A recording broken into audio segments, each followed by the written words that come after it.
I moved into my new apartment last September. It wasn't anything fancy. A small one-bedroom in an old brick building on the outskirts of town. But the rent was affordable, and it was close enough to work that I wouldn't have to deal with a long commute. The first month went by without issue. I met a few neighbors, got used to the creaky floors and occasional plumbing quirks, and settled into a comfortable routine. It was quiet, almost too quiet, but after living in a noisy city for years, I didn't mind. Then, small things started happening. At first, they were so minor that I barely noticed them. A light in the hallway would flicker as I walked by, only to be perfectly fine the next time I checked. My keys would be in my jacket pocket instead of on the hook where I swore I had left them. The clock in my kitchen seemed to lose time, always behind by a few minutes no matter how many times I adjusted it. I blamed it on the building being old, or maybe just my own forgetfulness. That's what I told myself anyway. But then I met her. She lived in the apartment directly across from mine, though I hadn't seen her before. One evening, as I was unlocking my door, I caught movement in my peripheral vision and turned to see a woman standing in her doorway, watching me. She had long dark hair, pale skin, and her expression was off, like she was studying me, calculating something. "You're the new tenant," she said, more a statement than a question. Yeah, I replied.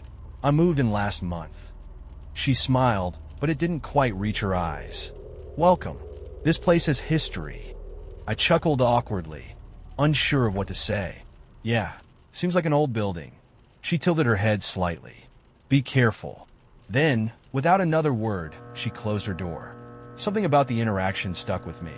Maybe it was the way she had been standing there, waiting like she had known I was coming home at that exact moment.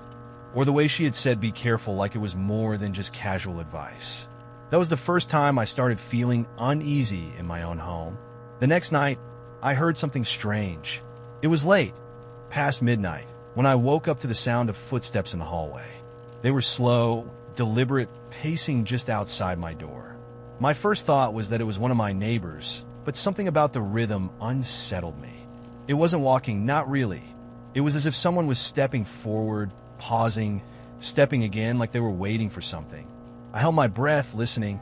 Then, clear as day, I heard a soft tap against my door. Not knocking, just tapping. I didn't move. I told myself it was just some drunk neighbor getting the wrong door, but the hairs on the back of my neck stood on end. After what felt like an eternity, the tapping stopped. I didn't hear footsteps moving away, just silence. The next morning, I found something on my welcome mat. A small piece of paper, folded neatly. Inside, in shaky handwriting, was a single sentence. "It watches you." I stood there, my hands cold, heart hammering in my chest. Someone was messing with me. They had to be. I knocked on the door across from mine. No answer. I knocked again. Nothing. I didn't see my neighbor for the next 3 days. When she finally reappeared, I ran into her in the lobby. She looked different, tired, almost hollow. Before I could even ask her about the note, she grabbed my wrist. Her fingers were ice cold. "You need to leave," she whispered. Her eyes darted toward the hallway, like she was checking to see if someone was listening. "What?" I asked, pulling my hand back. "Something's wrong with this place," she said. I tried to ignore it, but it doesn't stop. It never stops. A cold shiver ran through me. "What are you talking about?" She hesitated. Then she whispered, "It changes things." I didn't know what to say. She must have noticed my skepticism because she just shook her head and muttered, "Forget it."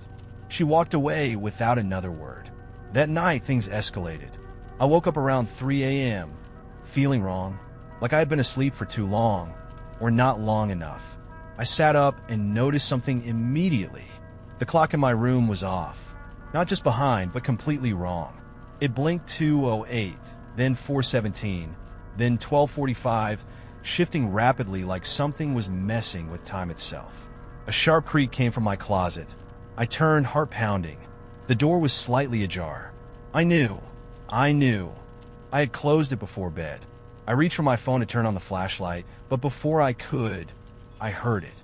A whisper, right behind me. Not words, not even a voice I recognized.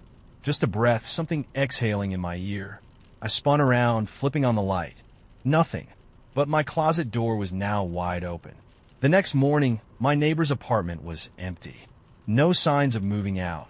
No furniture. Nothing. Like she had never been there at all. I asked the building manager about her. He looked at me like I was insane.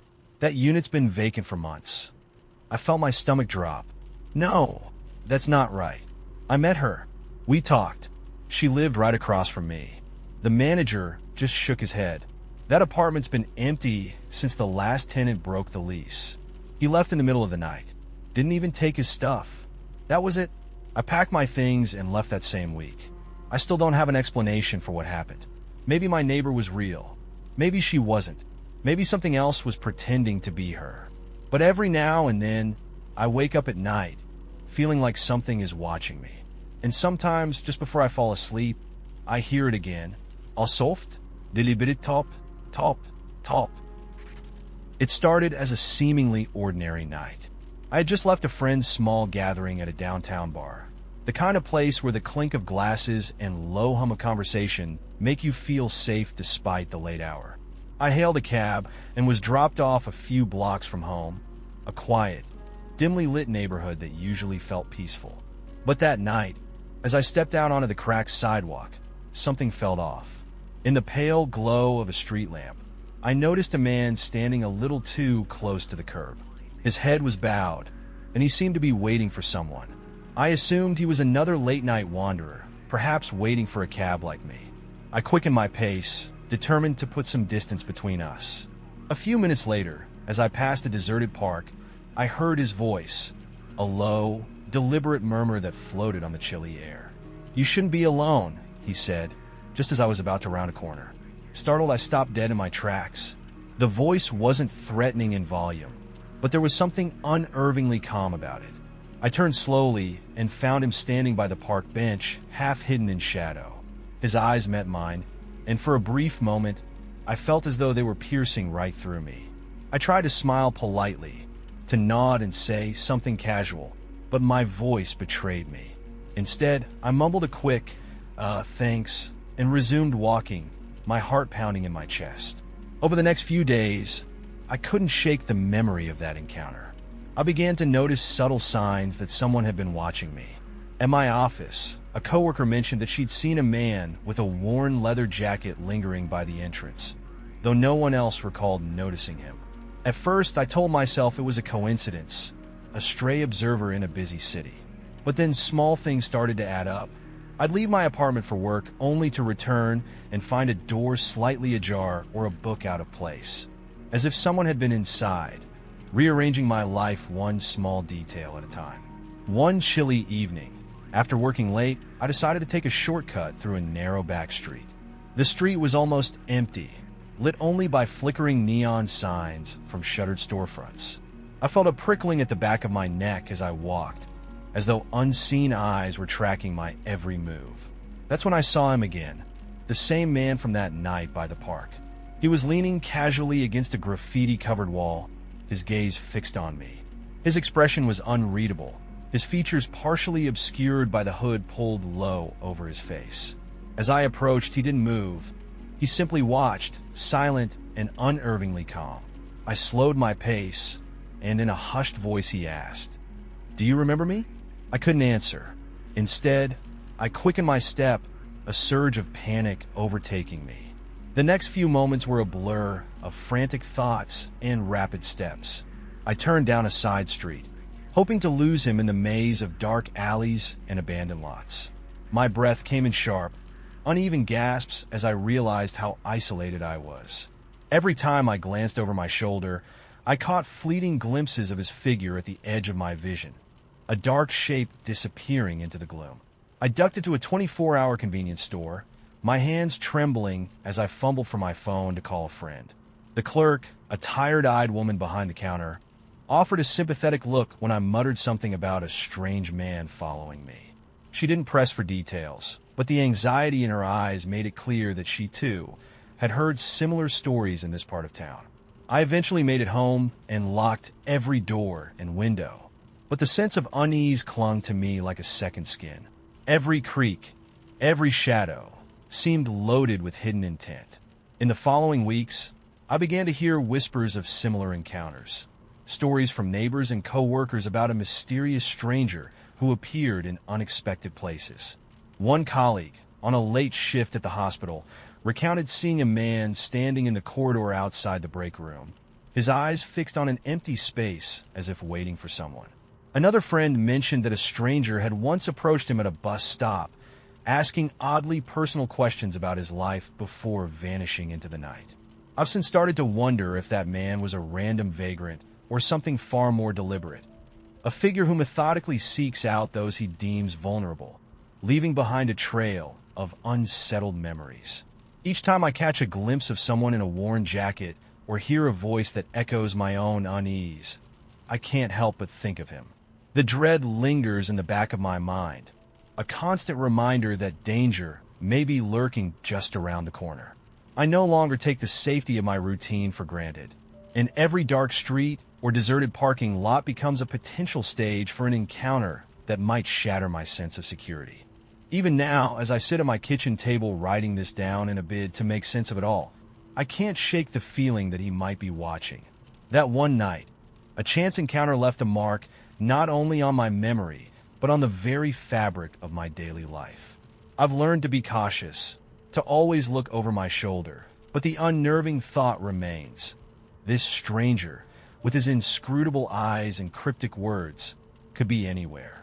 And if my story is any indication, I'm not the only one left wondering just how many of us have narrowly escaped his silent, relentless pursuit. I first met her on a brisk autumn afternoon while waiting for a taxi outside my hotel. I'd arrived in a small town for a work conference, a brief escape from the unrelenting pace of city life, and the chill in the air nudged me to move quickly. Under a faded awning, I noticed a woman with warm eyes and a gentle smile. "Cold day, isn't it?" she said, her tone light and friendly. I nodded in agreement, replying with a brief greeting before hurrying off. At the time, her kindness seemed entirely innocuous, a simple courtesy from a stranger on the street. Over the next few days, however, I began to encounter her in the most unexpected places. At a quaint cafe near the conference center, as I sipped my morning coffee, I caught a glimpse of her seated at a corner table, reading a well-worn novel. I assumed it was a coincidence until later that evening when I saw her again at a local bookstore.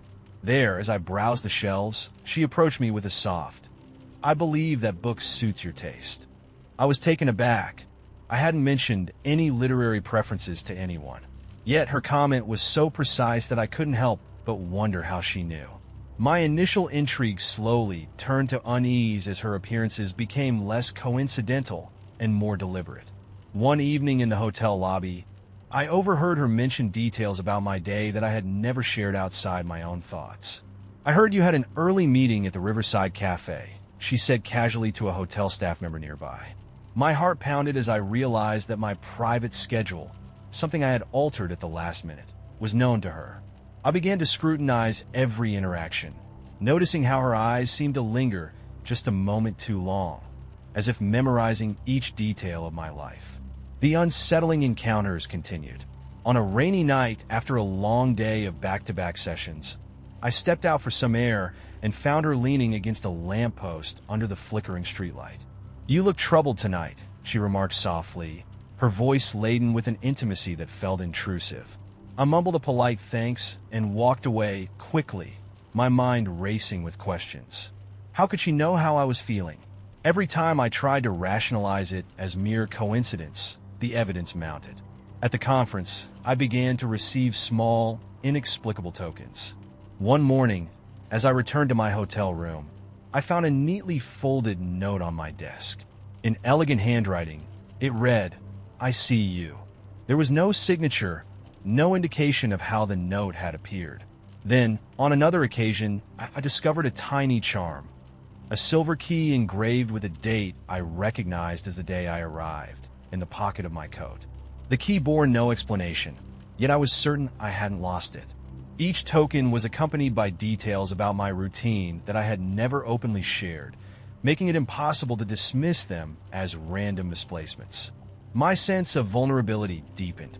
Every time I stepped outside, or even glanced at a reflection in a shop window, I felt the prickle of unseen eyes.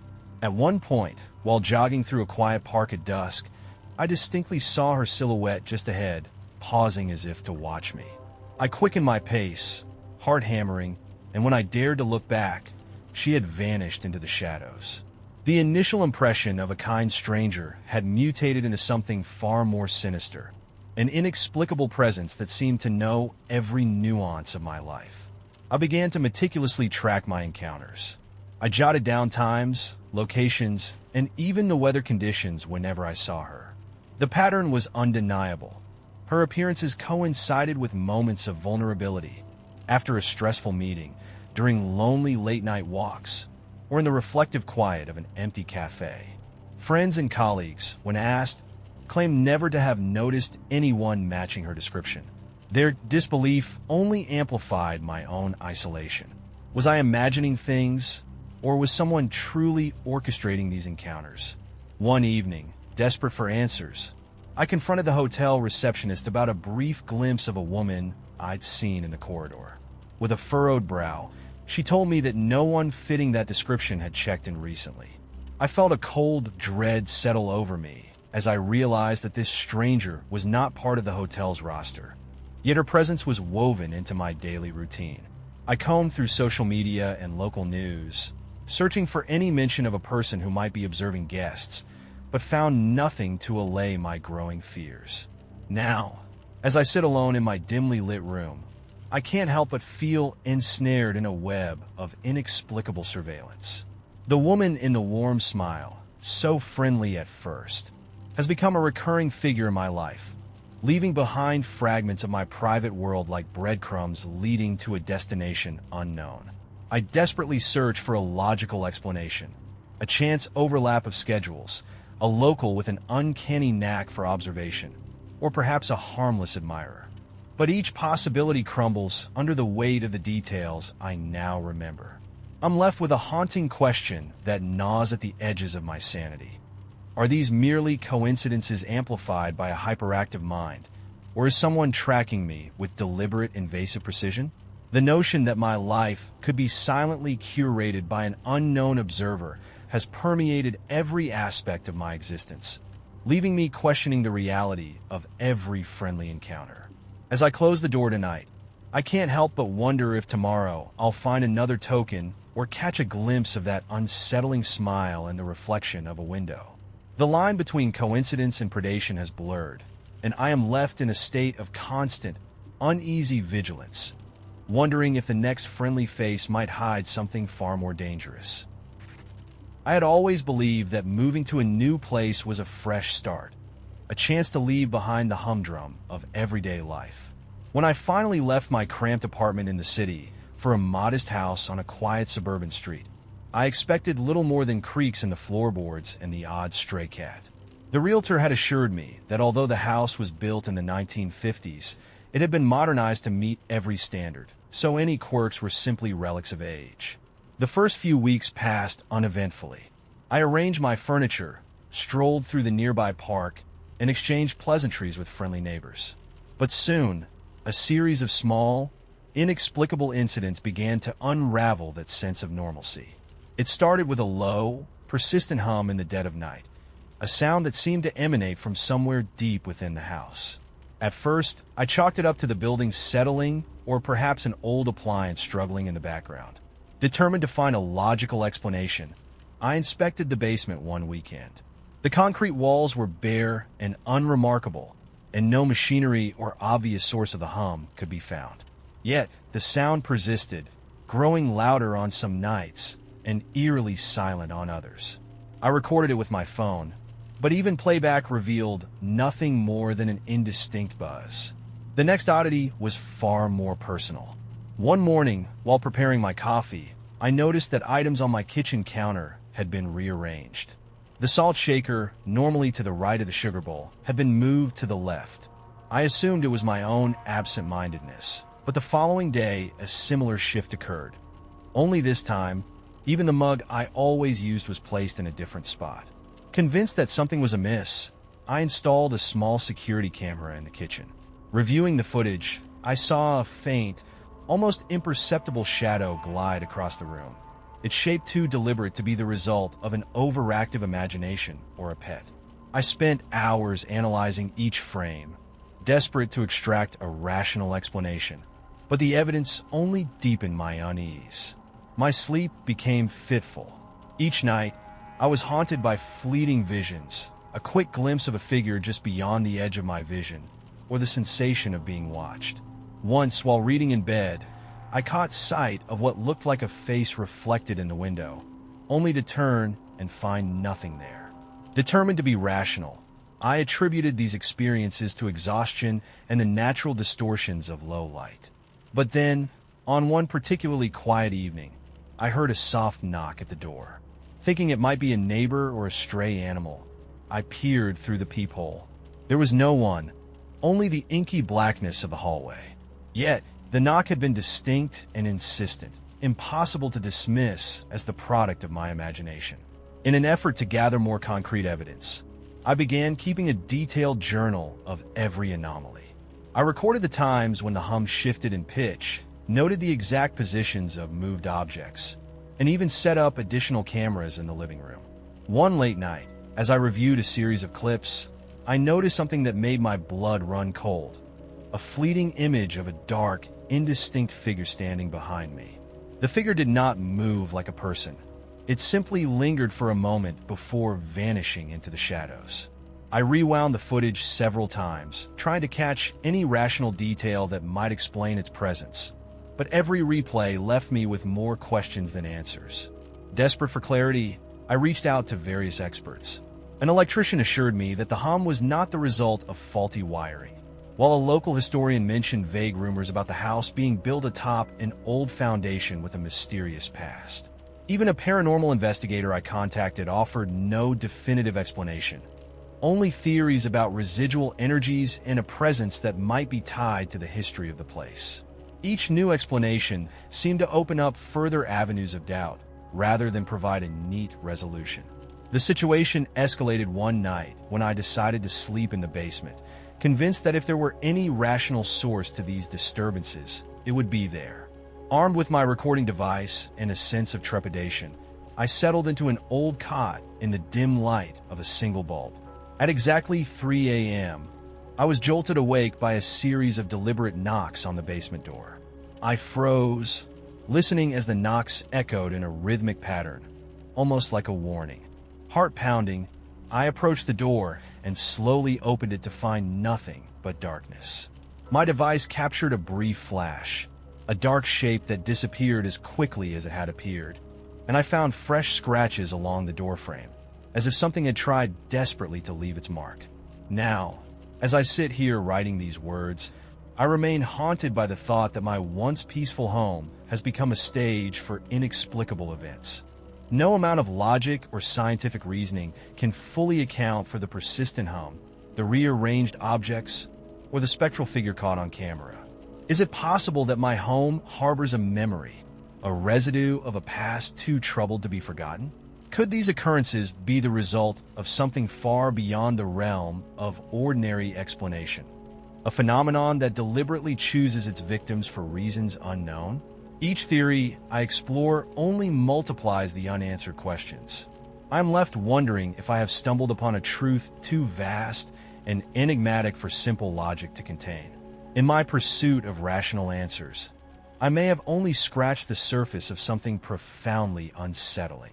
Even now, as the night deepens and the silence becomes oppressive, I cannot shake the feeling that I am being observed by something beyond comprehension. What remains undeniable is that these events are not mere coincidences. They hint at a deeper, more disturbing reality lurking just out of sight, leaving me to question whether I will ever understand the true nature of my home, or if some mysteries are meant to remain unsolved. I first noticed him on an ordinary Tuesday morning at the small cafe near my apartment. I was nursing a lukewarm coffee and scrolling through my phone when I caught a glimpse of a man in a navy blue jacket seated at a table near the window. He was reading a newspaper and seemed completely absorbed in it. At first, I thought nothing of it. I'm used to seeing regulars at that cafe, people who come in every day without raising any eyebrows. I even exchanged a brief nod with the barista, who later mentioned he was a new customer, just like everyone else. It was all perfectly normal, or so I assumed. Over the next few days, I began to see him elsewhere. One afternoon, while walking through the park on my lunch break, I spotted him sitting on a bench near the duck pond.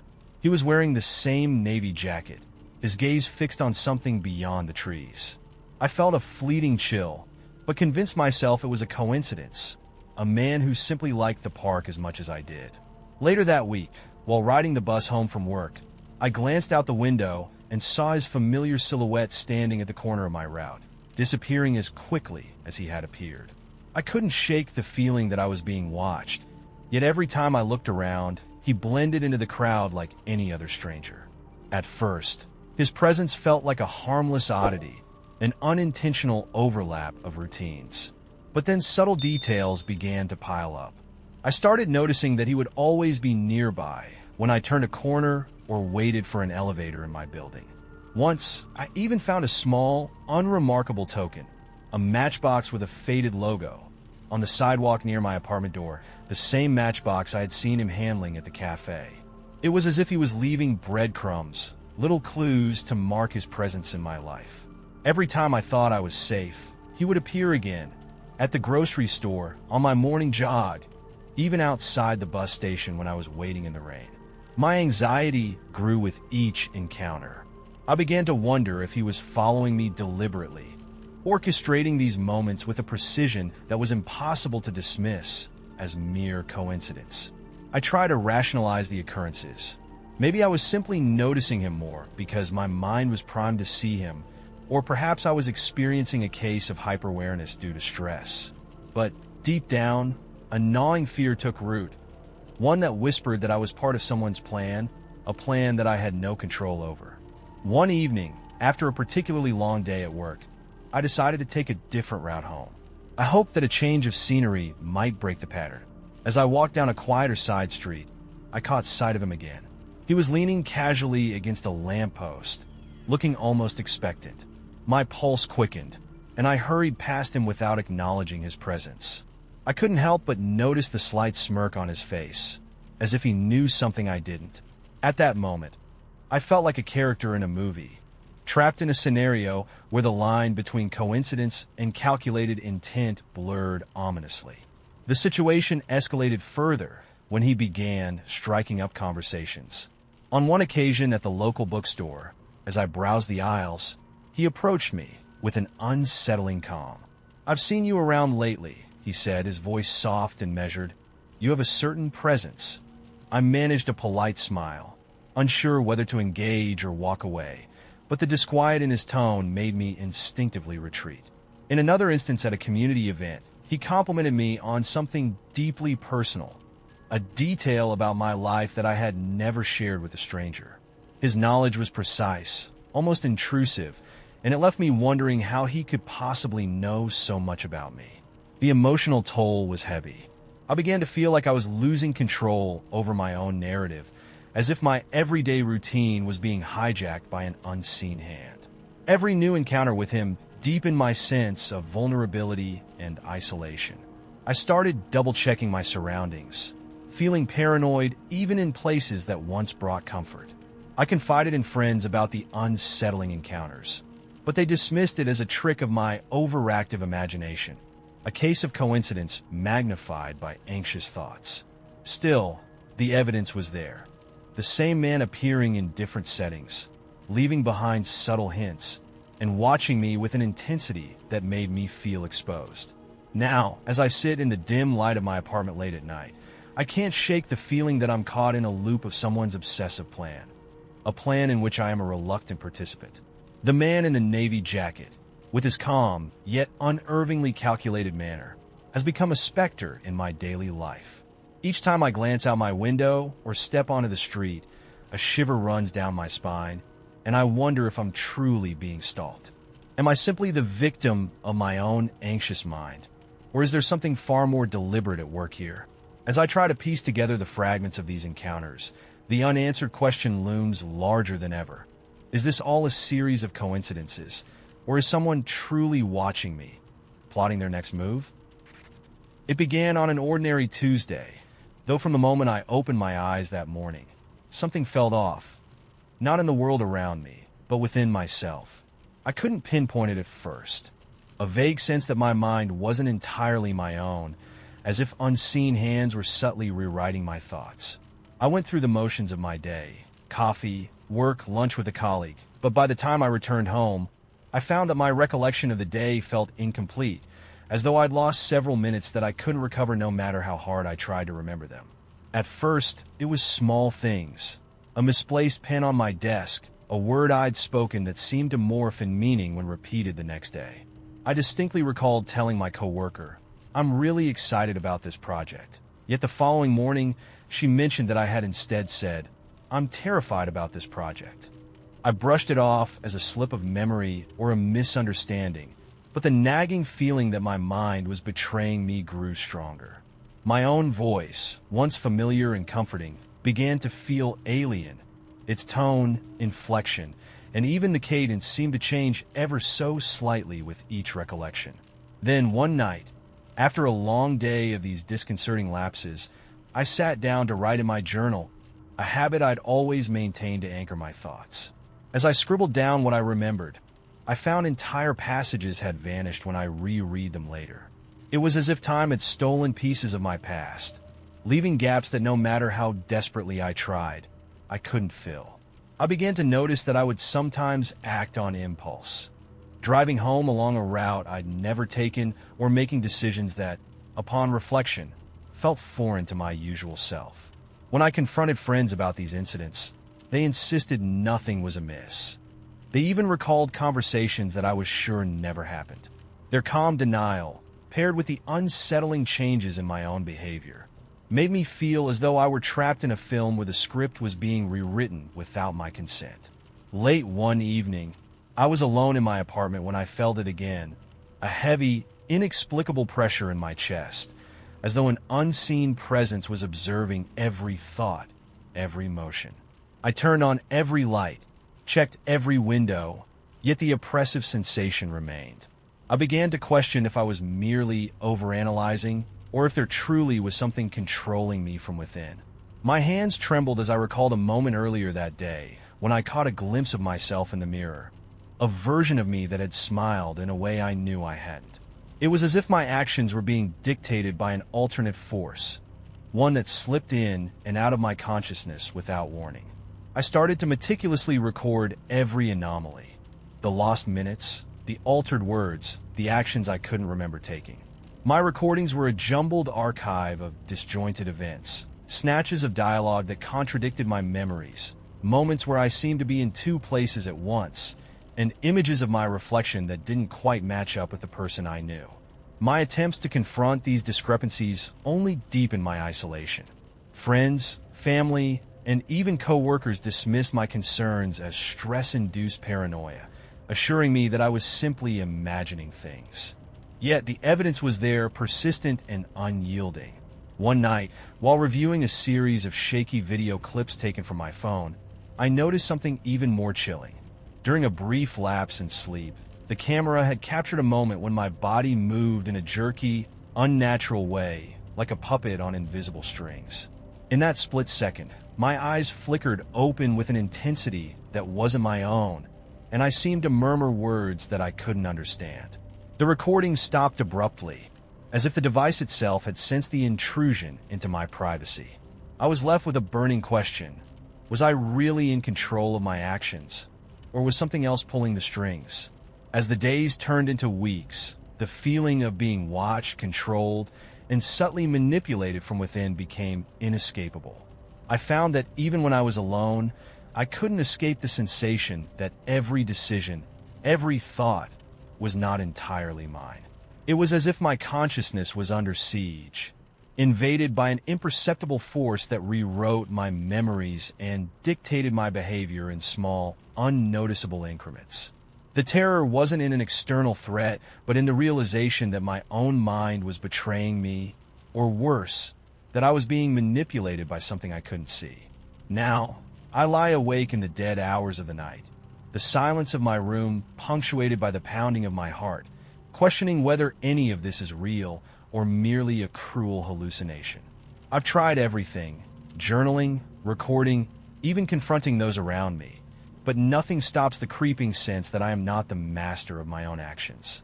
The truth remains elusive, buried beneath layers of altered memories and distorted perceptions.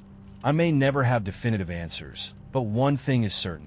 I will never shake the feeling that I am still being controlled from the outside, that my reality has been hijacked by a force I cannot comprehend. And every time I catch a glimpse of myself in a mirror, I wonder, am I truly me, or just a puppet dancing to someone else's tune?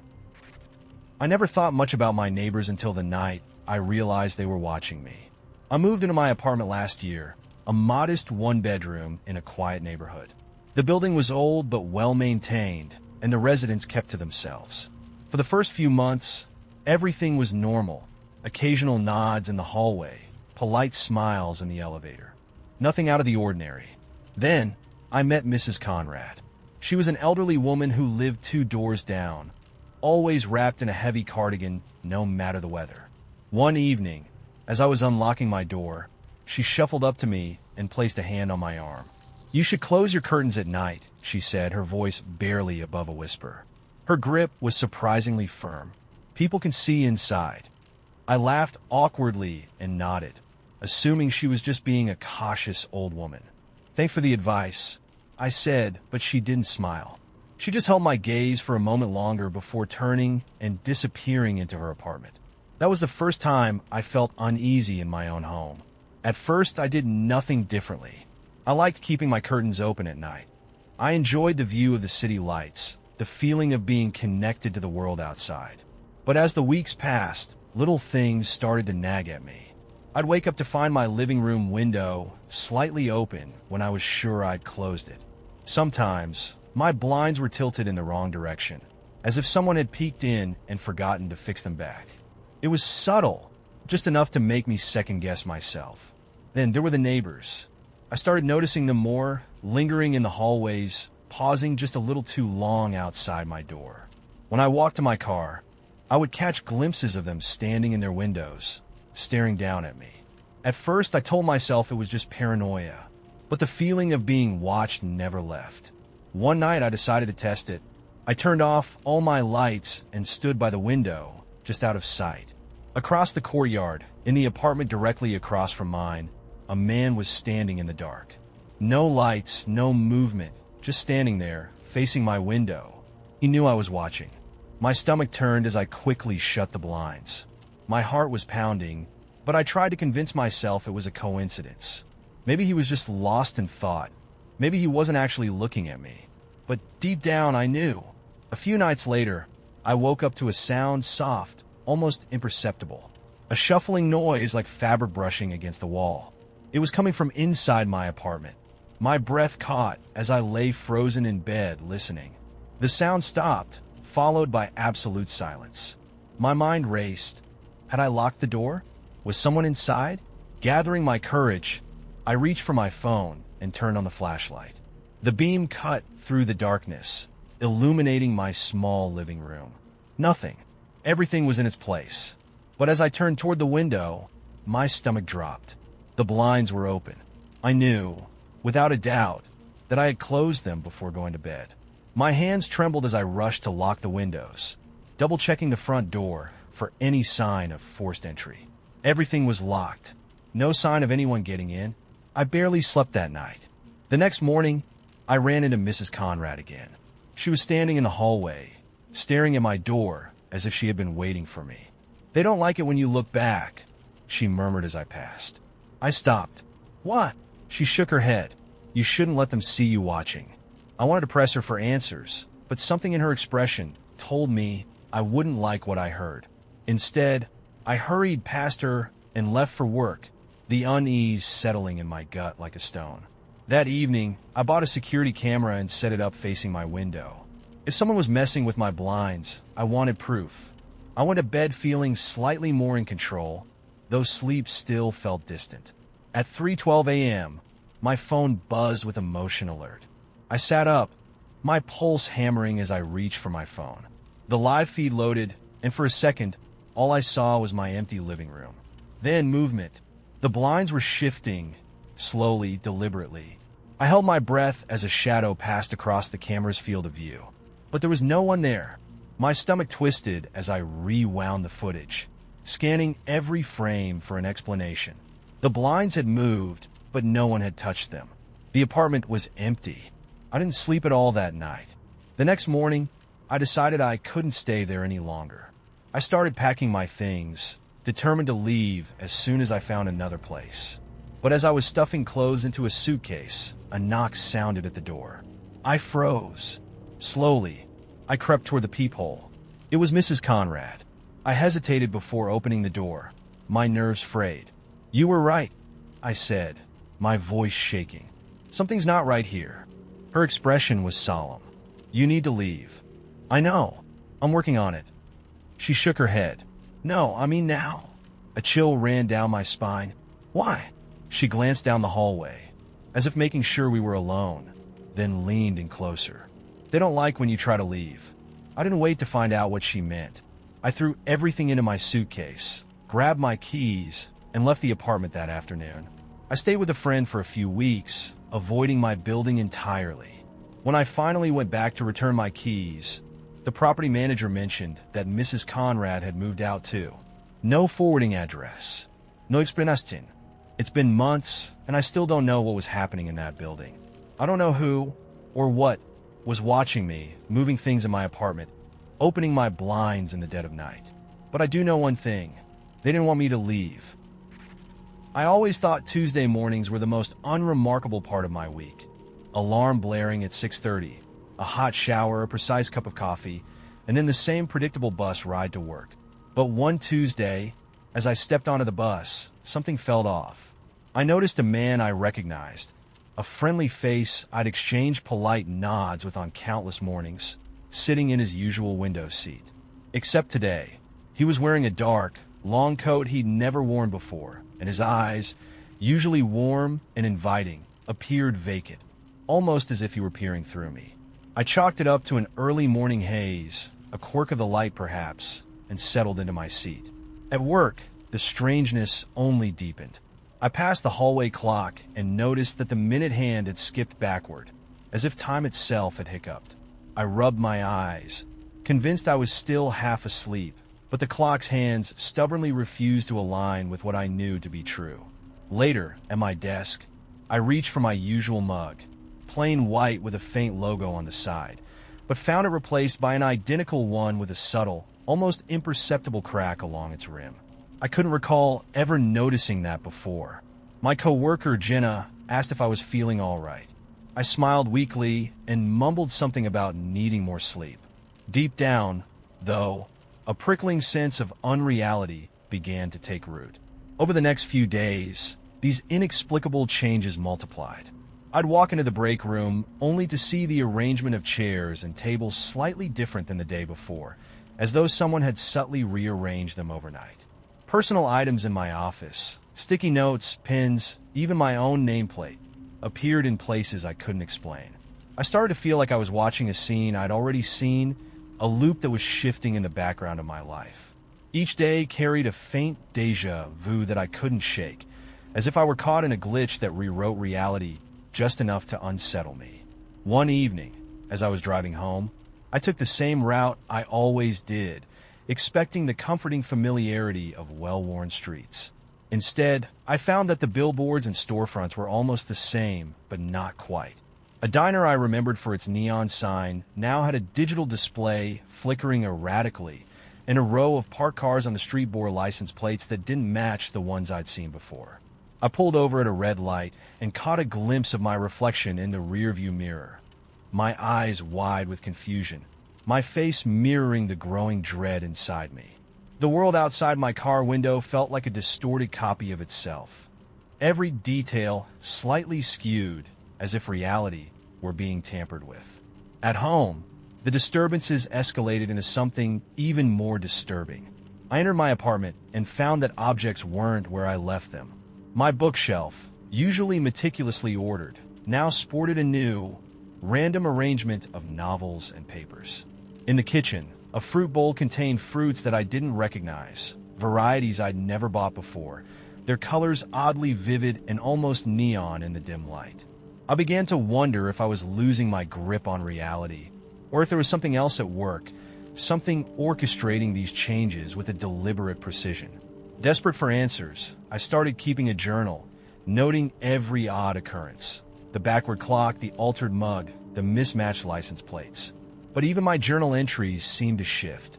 On days when I reread my notes, I found details that weren't there before, sentences I didn't recall writing, as if someone or something was editing my memories in real time. I took to recording short videos on my phone. One night, while filming the quiet hum of my living room, I saw a brief glitch, a ripple across the image as if reality itself were buffering. The footage froze for a split second, then resumed, but that fleeting moment confirmed my worst fears. I tried discussing these events with friends and colleagues, but everyone insisted everything was normal. Jenna assured me the clock was fine, and even the man on the bus remained unchanged in their recollections. "You're just stressed," they said. "Maybe you're overthinking it." But deep down, I knew there was more to it. The patterns, the repetitions, and the subtle alterations all pointed to something far beyond simple coincidence. Late one night, unable to sleep, I sat in my darkened living room and stared at the TV. As I flipped through the channels, I noticed a strange occurrence. A news broadcast with an anchor who looked exactly like Jenna, delivering a story in a tone that was eerily monotone. The broadcast cut abruptly, replaced by static that gradually resolved into a familiar scene. The same view from my living room window, yet the angles were slightly off, as if captured from a different perspective. I felt as if I were trapped in a loop, every moment a distorted echo of what should be. The more I observed, the more I became convinced that reality was glitching, that the fabric of the world I knew was fraying at the edges. It wasn't just that objects moved or that time seemed to skip. It was as though the entire world had been subtly reprogrammed without my consent. I began to question my own sanity. Was I the only one witnessing this slow unraveling? Or had I somehow been inserted into a scene that was always meant to repeat, a role in a larger, incomprehensible narrative? Now, as I sit in this half-lit room with shadows dancing along the walls, I can't tell if I'm merely a paranoid observer or a key player in a broken simulation. Every creak in the floor, every flicker of light, every misplaced object seems loaded with hidden meaning. I'm left with the relentless suspicion that the world around me is not as it should be, that reality itself is a glitching facade, and I may be trapped in an endless loop of altered moments. The more I search for an explanation, the deeper I sink into the uncertainty of my own existence. I've come to realize that sometimes, when the familiar becomes unfamiliar, you're left with the unnerving feeling that everything is a lie, a carefully constructed illusion that's finally beginning to crack. And as I stare into the darkness, I can't help but wonder if I've become part of something far larger and more sinister than I ever imagined. Or if, in the end, it's just me, alone in a world that's slowly falling apart. I first met him on an ordinary afternoon at a small coffee shop tucked away in a busy part of town. I'd been there a few times before, always ordering the same black coffee and reading a book when I noticed a man sitting alone at a table in the corner. He wore a dark coat and a subtle smile, and something about his presence made the air feel heavier, as if the room had suddenly taken on a secret. We exchanged a few polite nods when our eyes met, but nothing more was said, until that day ended, and I went about my life as usual.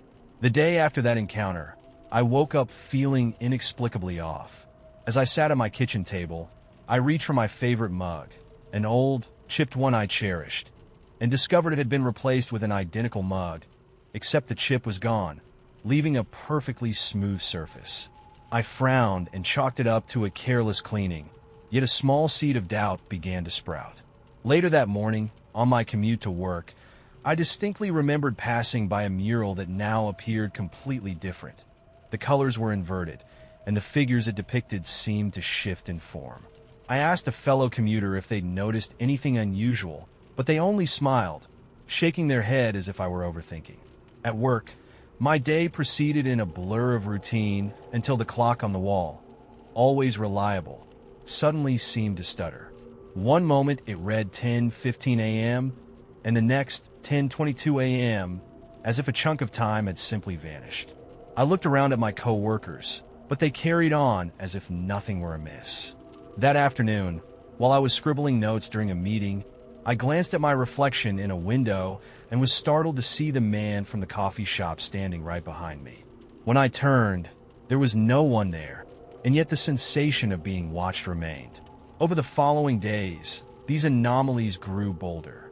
I began to notice that I kept encountering the same man, sometimes in the same place, sometimes in different locations entirely.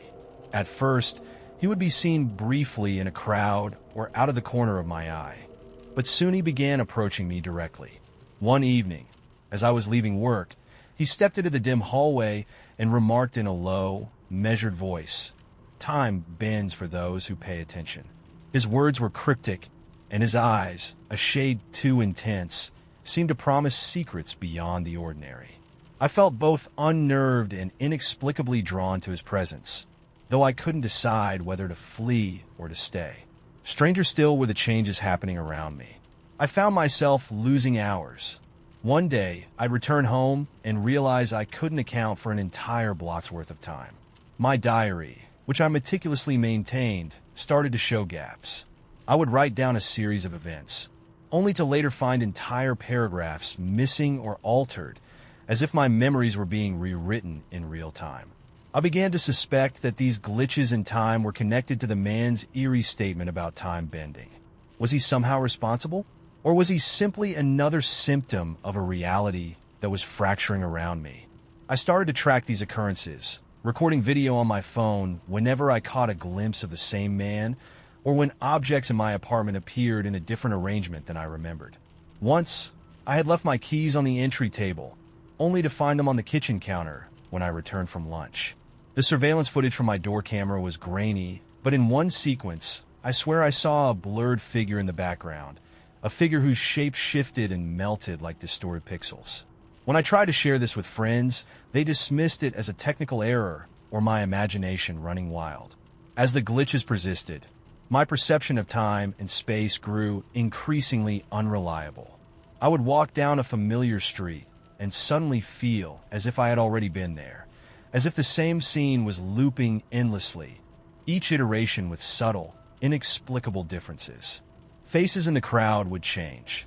One moment a person looked happy and familiar. The next, their expression was blank and haunted.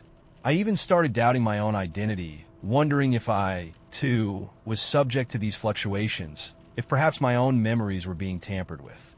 One night, after a particularly disorienting day, I sat alone in my apartment trying to make sense of it all. The lights flickered, and in the brief moments of darkness, I saw the silhouette of the man standing just outside my window. When the lights returned, he was gone, but his whispered words from that long ago encounter echoed in my mind. Time bends for those who pay attention. In that moment, I realized with a sinking certainty that these anomalies were not mere coincidences or tricks of perception. They were part of a larger, inexplicable phenomenon that I was now deeply entwined with. Now, as I continue through my days, I've come to accept that my world is no longer as stable as it once was. The glitches have woven themselves into the fabric of my reality, altering not just the world around me, but even my own memories. I see that same shifting figure again and again, and each time, he seems to carry a piece of the puzzle I can't quite assemble. I fear that I may never return to the unbroken, predictable reality I once knew. Instead, I've become part of this anomaly, a living testament to a glitch in the matrix that defies all logic.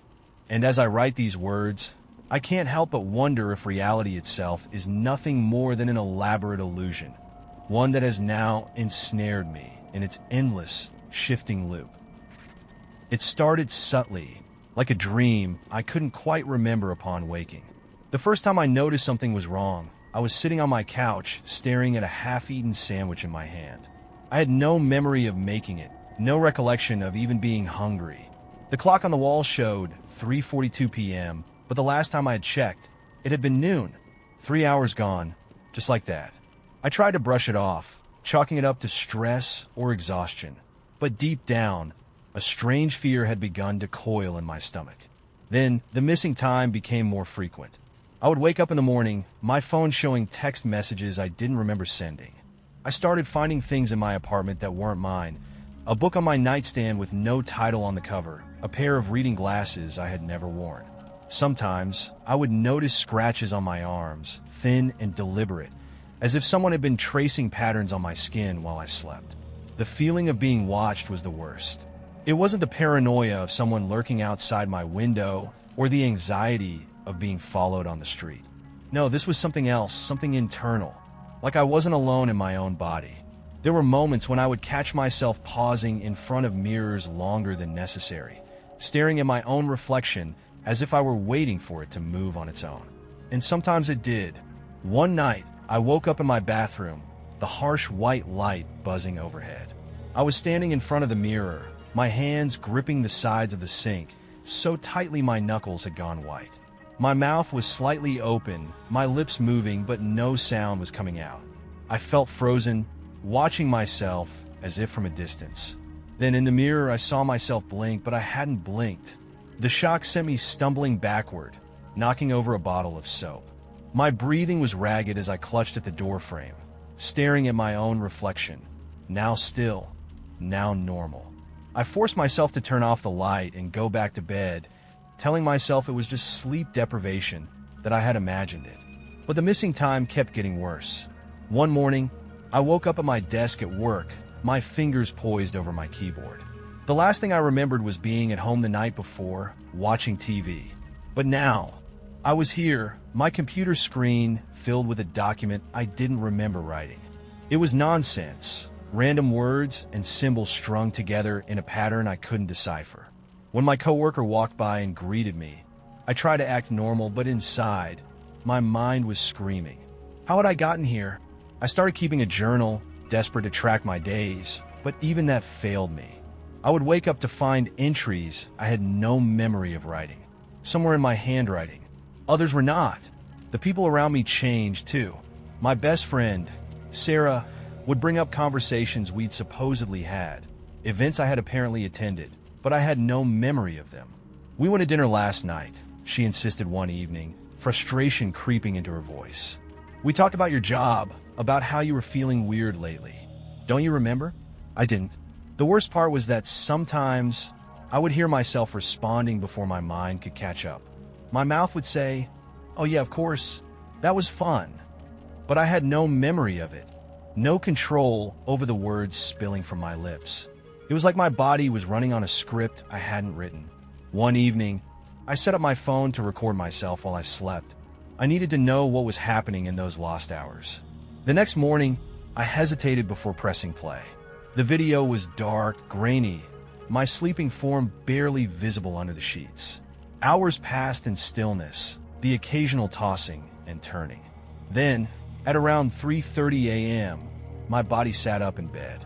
I watched in horror as I climbed out of bed with slow, deliberate movements. I walked to my dresser, opened the top drawer, and pulled out a notebook, one I had never seen before. My hands flipped through its pages, and though I couldn't see what was written, I could tell I was reading something, my head nodding slightly. Then I turned to face the camera. I was smiling. I lunged to turn off the video. My hands were shaking. I didn't want to know what happened next. I haven't watched the rest of the recording. I can't. Since that night, I've tried to regain control, but I can feel it slipping further. The missing time grows longer. The journal entries in unfamiliar handwriting appear more frequently. And sometimes when I pass a mirror, I swear my reflection lingers just a second too long after I've walked away. I don't know what's happening to me. I don't know if this is a disorder, if I'm losing my mind, or if something else, something outside of me, has taken root inside my life, rewriting my days and hijacking my memories. But I do know one thing. Whoever I am during those missing hours, they know I'm trying to stop them. I never believed in coincidences until the small anomalies began piling up, each one chipping away at the foundation of what I thought was real. It started on a mundane evening after I'd finally settled into my new apartment, a modest space in an aging building with creaking floors and persistent drafts. I returned from a long day at work, exhausted and ready to forget my worries, when I noticed something off. My favorite mug, usually perched on the kitchen counter, was missing. A few minutes later, as if it had merely wandered, it appeared on the windowsill. I told myself I must have absent-mindedly moved it, a trivial mistake born of fatigue. Yet, that was just the first of many. Over the next several days, ordinary objects began to vanish and reappear without explanation. A pen I always left in the desk drawer would be found on the bookshelf.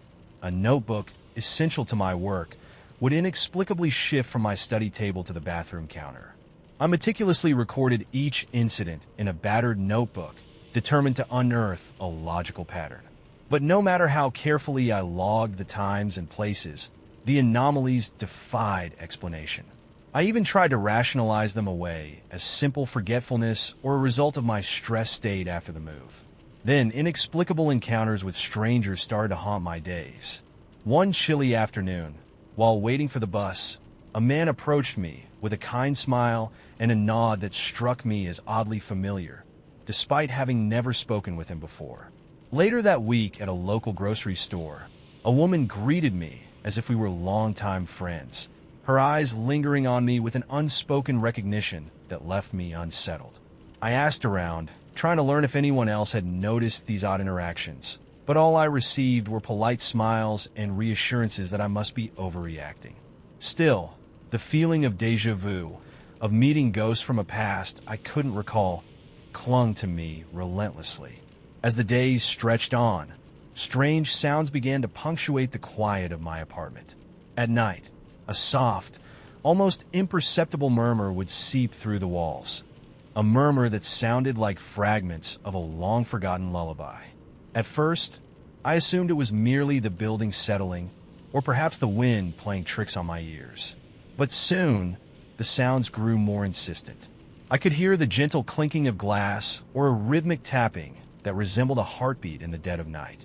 I set up a recorder, hoping to capture something tangible, yet playback yielded only static and the occasional indecipherable whisper. Each time I listened, my certainty wavered between logical explanation and a creeping dread that perhaps reality was bending in ways I could not comprehend.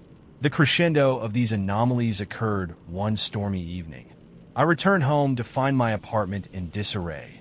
Books strewn about, drawers left open, and a single photograph placed on my coffee table. The image depicted a group of people outside a building that bore an uncanny resemblance to mine. One figure in the background, blurred but unmistakably familiar, seemed to watch me with sorrowful eyes. My heart pounded as I stared at the photograph, questioning whether it was a random relic from a yard sale or an intentional message meant solely for me. In that moment, the line between coincidence and something far more sinister blurred beyond recognition. My rational mind fought to maintain control as I scoured every corner of my apartment for logical explanations. I cleaned, rearranged, and rechecked every space. Yet each morning brought with it new mysteries. A watch left on the stairwell, a book open to a page I didn't recall reading, voices captured in my recordings that seemed to call my name in a tone both familiar and forlorn. Friends and neighbors, when told of these occurrences, offered reassurances of stress-induced hallucinations or simply my overactive imagination.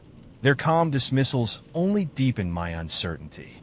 I began to wonder if the events were merely figments of my exhaustion or if something else, something inexplicable, was slowly unraveling my reality. Now, as I sit in the half-light of a sleepless night with the low hum of the refrigerator for company, I find myself questioning every detail of my existence. My diary overflows with meticulous records of events that defy logic, and yet I cannot decide whether they are genuine disturbances or the products of a fractured mind. Every misplaced object, every unexpected encounter, every faint whisper in the dark intensifies my dread and my fascination in equal measure. I am trapped between the comforting embrace of reason and the disquieting allure of the unknown. So I write these words not as a definitive account of what is real, but as a chronicle of my unraveling. I remain haunted by the possibility that my world is not as stable as I once believed. In the silence of the night, as shadows stretch in unnatural ways and the gentle tap of something unseen echoes like a heartbeat, I am left with a haunting, unanswered question. Am I witnessing a distortion of reality, or is my mind orchestrating a solitary, terrifying illusion? The truth remains just out of reach, suspended in a delicate balance between sanity and a mystery that may be far greater than I can ever comprehend. 2 weeks ago, I moved into a modest apartment in a quiet part of town, a place that promised a fresh start after years of routine monotony. The building was older than most on the block, with creaking wooden floors and a faint, persistent odor of damp and dust that clung to its walls. At first, I attributed these minor quirks to age and wear, but soon small disturbances began to shatter my assumptions of normalcy. It started on an ordinary Tuesday evening as I sat reading in my living room. I distinctly heard a soft tapping behind the walls, almost like a casual knock someone might give on a neighbor's door. I told myself it was just the building settling or perhaps a loose pipe, but the sound was too deliberate, too rhythmic to be mere coincidence. In the days that followed, I noticed oddities that defied any logical explanation. While unpacking, I discovered an old, yellowed envelope wedged behind a bookshelf. It contained a single photograph of a family, their expressions frozen in a sepia-toned moment of what seemed to be long-forgotten happiness. The photograph was unsigned, and no one had mentioned it before. That same night, the tapping resumed, this time accompanied by an almost imperceptible whisper that faded as soon as I strained to listen. I began documenting each instance in a journal, convinced that there had to be a rational explanation behind these events. Desperate for clarity, I set up a small video camera in the living room, hoping to capture evidence of the mysterious sounds and fleeting shadows I kept glimpsing. Reviewing the footage, I saw brief movements, a shadow darting across the hall, a hand that seemed to press against the window, and at one point, an indistinct figure standing just behind me. I paused and replayed the segments over and over, looking for logical causes, reflections from passing cars, the interplay of light and darkness, even the possibility of a hidden animal. None of these theories held up under scrutiny. I reached out to a few local acquaintances, even a retired building maintenance worker, but all offered the same tired explanations about old wiring or creaking floors. Still, the precise pattern of the knocks, almost like a message in code, gnawed at me. One crisp autumn evening, I decided to take a walk around the block to clear my head. Under the glow of a solitary street lamp, I noticed a figure lingering in the shadows, a person who appeared to be watching me from a distance.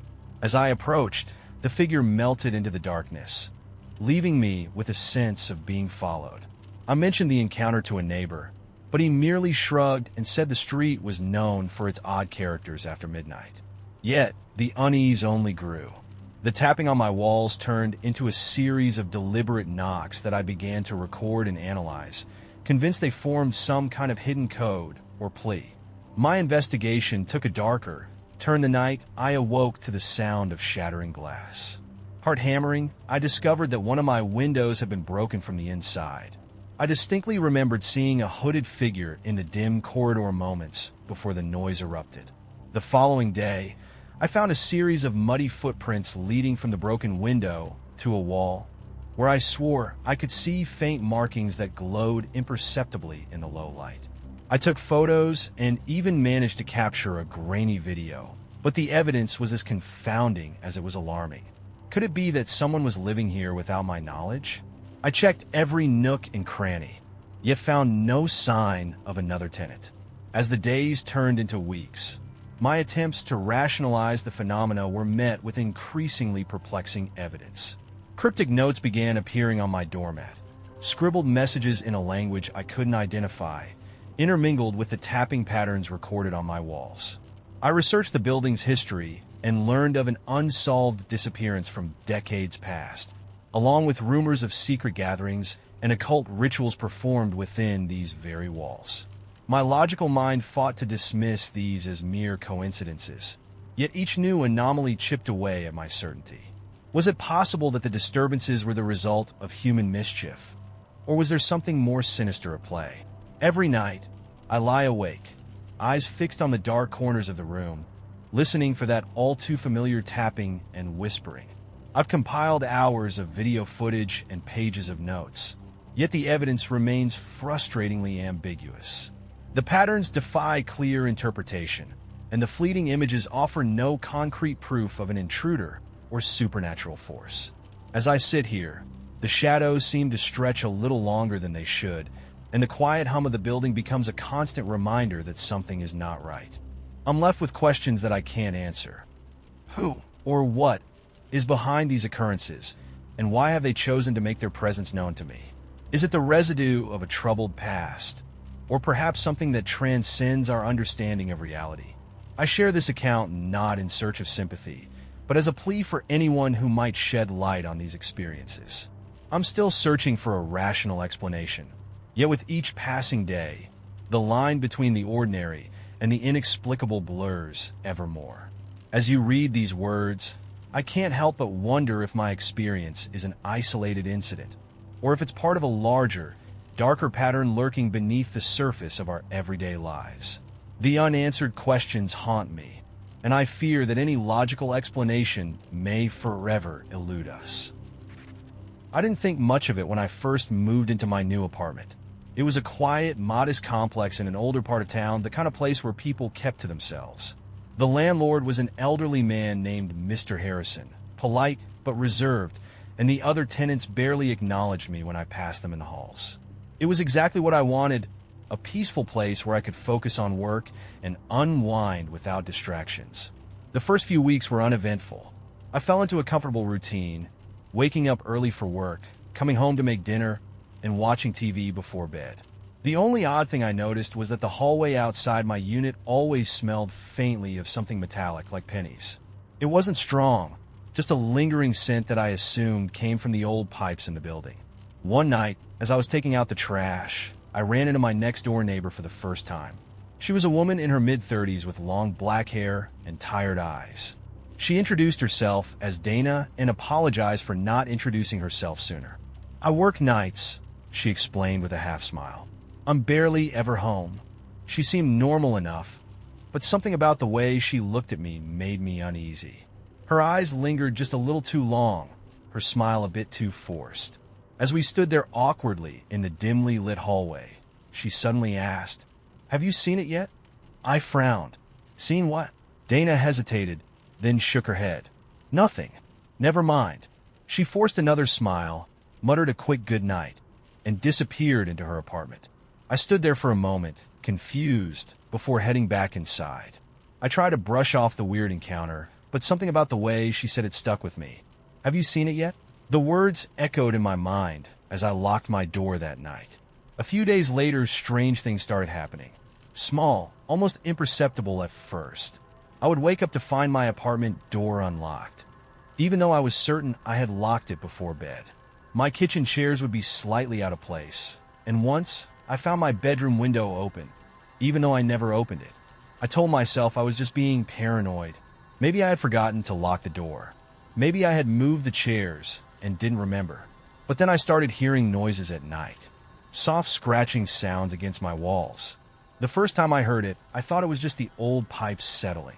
But the sound was too deliberate, too rhythmic, almost like something was trying to get inside. One night, the scratching grew louder. It was coming from the wall between my apartment and Dana's. I pressed my ear against it, straining to hear, and for the briefest moment, I swore I heard whispering. It was faint, almost imperceptible, but it was there. A voice, murmuring something in a language I didn't understand. I knocked on the wall, hoping Dana would hear me and confirm I wasn't going crazy. The whispering stopped immediately.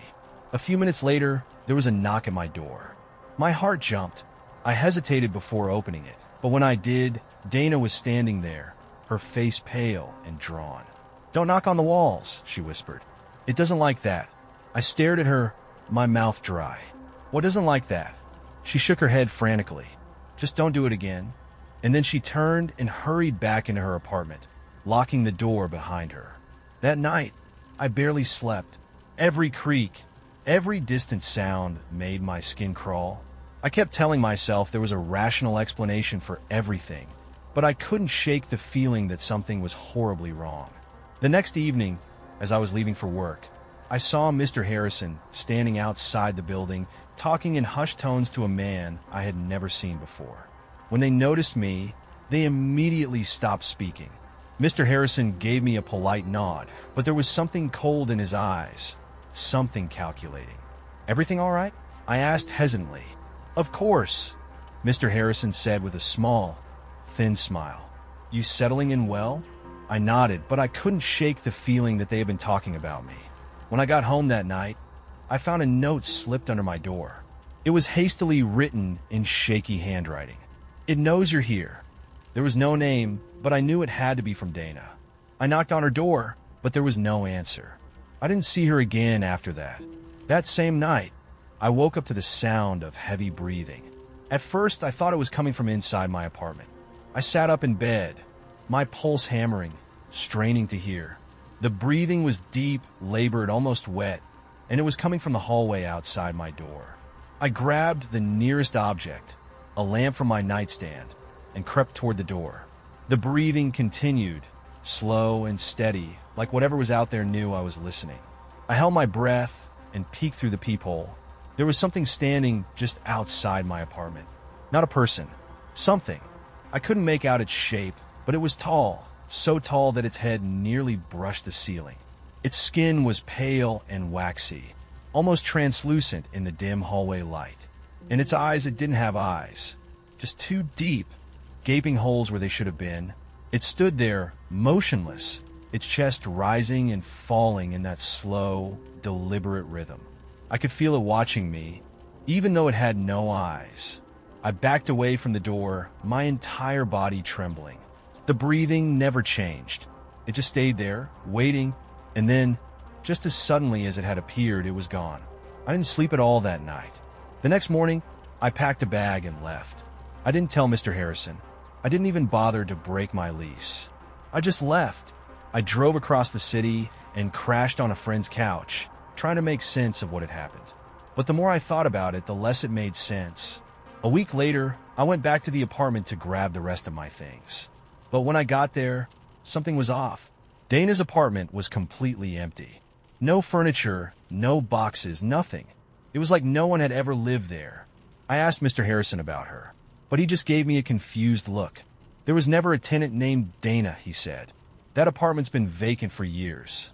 I left without saying another word. I still don't know what happened in that building, and I don't think I ever will. But I know one thing for sure. Something was there, and it knew me. It started with my keys. I know that sounds like nothing, but I've always been the kind of person who keeps things in the same place. My keys go on the small dish by the front door, always. But one morning, as I was rushing to leave for work, they were gone. Not just misplaced, but gone. I searched every corner of my apartment, overturned couch cushions, checked inside the fridge in case I had some kind of bizarre absent-minded episode. Nothing. I was late for work, so I grabbed the spare set and figured I'd deal with it later. When I got home that evening, my original keys were sitting right there in the dish. I stood in my doorway, staring at them, feeling something cold creep up my spine. I had torn apart my apartment looking for those keys. I would have seen them, and yet, there they were. I tried to shake it off. I was exhausted. Maybe I just overlooked them. But then it started happening with other things. Small objects would move. My coffee mug was suddenly in the bathroom. My book disappeared from my nightstand, only to be found neatly placed in the kitchen cabinet. My phone charger went missing for 2 days, then reappeared plugged into an outlet I never use. I told myself I was just distracted, stressed, not paying attention. But then the notes started appearing. The first one was in my handwriting. At least it looked like my handwriting. A scrap of paper left on my bedside table that read, "Check the closet. I don't leave notes for myself. I don't even own sticky notes or notepads. My grocery lists are all on my phone, and I sure as hell wouldn't leave myself a cryptic message like that." I didn't check the closet. I threw the note away and tried to forget about it. But then more came. "Did you lock the door? Don't look at the mirror too long. Stay inside tonight." Each one written on scraps of paper I didn't own, always placed somewhere I would see them. I asked my landlord if anyone else had access to my apartment, but he just gave me a strange look and said, You're the only one on the lease. I asked my best friend if she had ever noticed me doing anything absent-mindedly, like sleepwalking or forgetting things mid-sentence. She laughed it off and said I was probably just overwhelmed with work. I tried ignoring the notes. I stopped picking them up, stopped reading them, hoping that whatever was happening would just stop if I didn't acknowledge it. Then I woke up with one in my hand. I had fallen asleep on the couch watching TV, and when I sat up, I realized I was gripping a piece of paper so tightly it had crumpled in my fist. My stomach twisted as I slowly uncurled my fingers to read it. You need to leave. That was the moment I knew, without a doubt, that something was seriously wrong. I searched my apartment from top to bottom. I checked every closet, every drawer, every dark corner where someone could be hiding. My front door was still locked. My windows were shut tight. But the feeling in my gut told me I wasn't alone. The next night, I set up my phone to record while I slept. I don't know what I expected. Maybe proof that I was sleepwalking, maybe the sound of someone entering my apartment. What I saw made my blood run cold. At around 2:37 a.m., the blankets on my bed moved. Not like I was shifting in my sleep. They were pulled. First a small tug at the edge, then more forcefully, as if something was trying to drag them off me. And then I saw the paper. In the footage, a small piece of paper appeared on my nightstand. It hadn't been there before. I scrolled back frame by frame, trying to see how it got there. It didn't fall. It didn't slide. It just appeared. I turned off the video and sat in silence, my whole body shaking. I didn't even want to look at the nightstand. But I had to. I had to know what it said. I reached out, heart hammering in my chest, and picked up the paper. Don't look under the bed. I barely breathed. I stayed completely still, listening. The apartment was silent, but my skin crawled with the overwhelming sensation that I was being watched. I didn't look under the bed. I slept with the lights on that night. I didn't sleep at all. The next day, I packed a bag and checked into a motel. I didn't go back for 3 days. When I finally forced myself to return, my apartment felt different. Everything was in its place, but it was like walking into a stage set, like everything was positioned just slightly too perfectly. And there was one final note, sitting on my kitchen counter, placed neatly next to a cup of coffee I did not make. You shouldn't have come back. I left again that night. I don't know what was happening in that apartment. I don't know if I was losing my mind, if someone was playing some elaborate, impossible trick on me, or if it was something worse, something I don't want to understand. I broke my lease, moved across the city. I don't talk about it with my friends because there's no way to explain it without sounding insane. But sometimes I still wake up clutching a note. I never read them anymore. I just burn them, but I can still feel them waiting. I first noticed him on an ordinary autumn afternoon at the little cafe on Maple Street, a cozy, unremarkable spot where I'd spent many a quiet hour reading and sipping my favorite hazelnut latte. I was seated by the window when I caught a glimpse of a man in a dark coat through the glass. At first, I assumed he was just another patron lost in thought. His presence didn't seem unusual until I realized that his eyes, hidden behind a pair of rimless glasses, were fixed on me in a way that felt strangely deliberate. I tried to dismiss it as a trick of the light, a mere coincidence born of my own fatigue. The next day I saw him again. This time he was waiting at the bus stop, standing a few paces away as if he had been expecting me. I couldn't shake the feeling that our eyes met in that brief moment, even though he offered nothing more than a polite nod before the bus pulled up. At work the following morning, I caught a glimpse of him in the reflection of a glass partition. He wasn't part of my office, yet there he was, silently watching from a distance. My heart started pounding as I wondered if my mind was playing tricks on me. Still, every rational part of me insisted that it was nothing more than a series of unfortunate coincidences. Over the next week, his appearances became increasingly frequent and unsettling. I began to see him in places where I least expected him. At the grocery store while I was choosing fresh produce, near the park entrance as I jogged early in the morning, and even outside my apartment building on a chilly evening. Each time, he was there, always in the periphery, never approaching too closely, yet never disappearing completely. I started to feel as if I were being drawn into his orbit, a silent participant in a bizarre dance I had no control over. Then, subtle changes took place that made me question everything. One evening, after leaving the gym, I found a folded napkin on the steps of my building. On it was a scribbled note that simply read, "I see you." The handwriting was unremarkable, almost innocent, but the message sent a shiver down my spine. I began to check over my shoulder more frequently, my anxiety mounting with every unexpected glimpse of a familiar figure. I tried to convince myself that I was overreacting, that maybe I was just hyper-vigilant in these uncertain times. Yet every new encounter chipped away at my certainty. He began to engage with me too. At first, his conversations were innocuous. Comments on the weather, small talk about the local art exhibit, even compliments on the book I was reading. But the compliments carried an unsettling undertone, as if he were complimenting not just my taste, but my very presence. "You have a way of lighting up the room," he once said, his smile warm, yet his eyes too intense. I couldn't tell if he was simply kind or if he was probing for something deeper. Each time we spoke, I left with a sense of being scrutinized, as if I were on display for his private amusement. As days turned into nights, I felt my life slowly being hijacked by the knowledge that he was always nearby. At times, I would catch him watching from across the street as I hurried home under the dim glow of streetlights.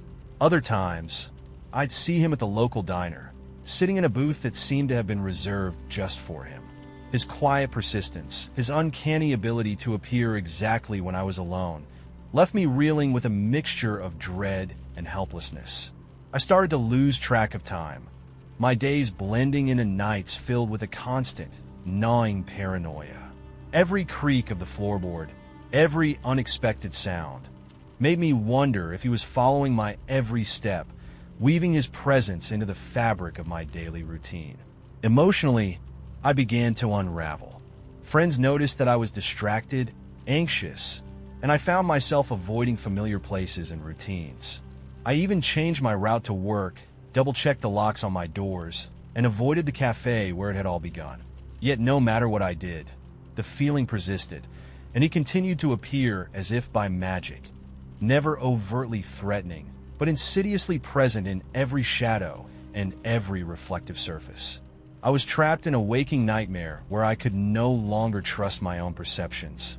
Now, as I write this, I can't help but wonder if all of it is merely an elaborate series of coincidences, or if I've unwittingly become part of someone's obsessive plan. Is this man simply a harmless eccentric with a penchant for being in the wrong place at the wrong time? Or is he deliberately stalking me, orchestrating these encounters with a precision that defies explanation? I lie awake at night, haunted by the possibility that he might be lurking just outside my window, waiting for the moment when I can no longer run. And so, with each passing day, the question lingers in my mind. Is this just a series of eerie coincidences, or is someone truly watching me? I first encountered him on a chilly November evening as I was making my way home from a friend's birthday party in a quiet suburban neighborhood.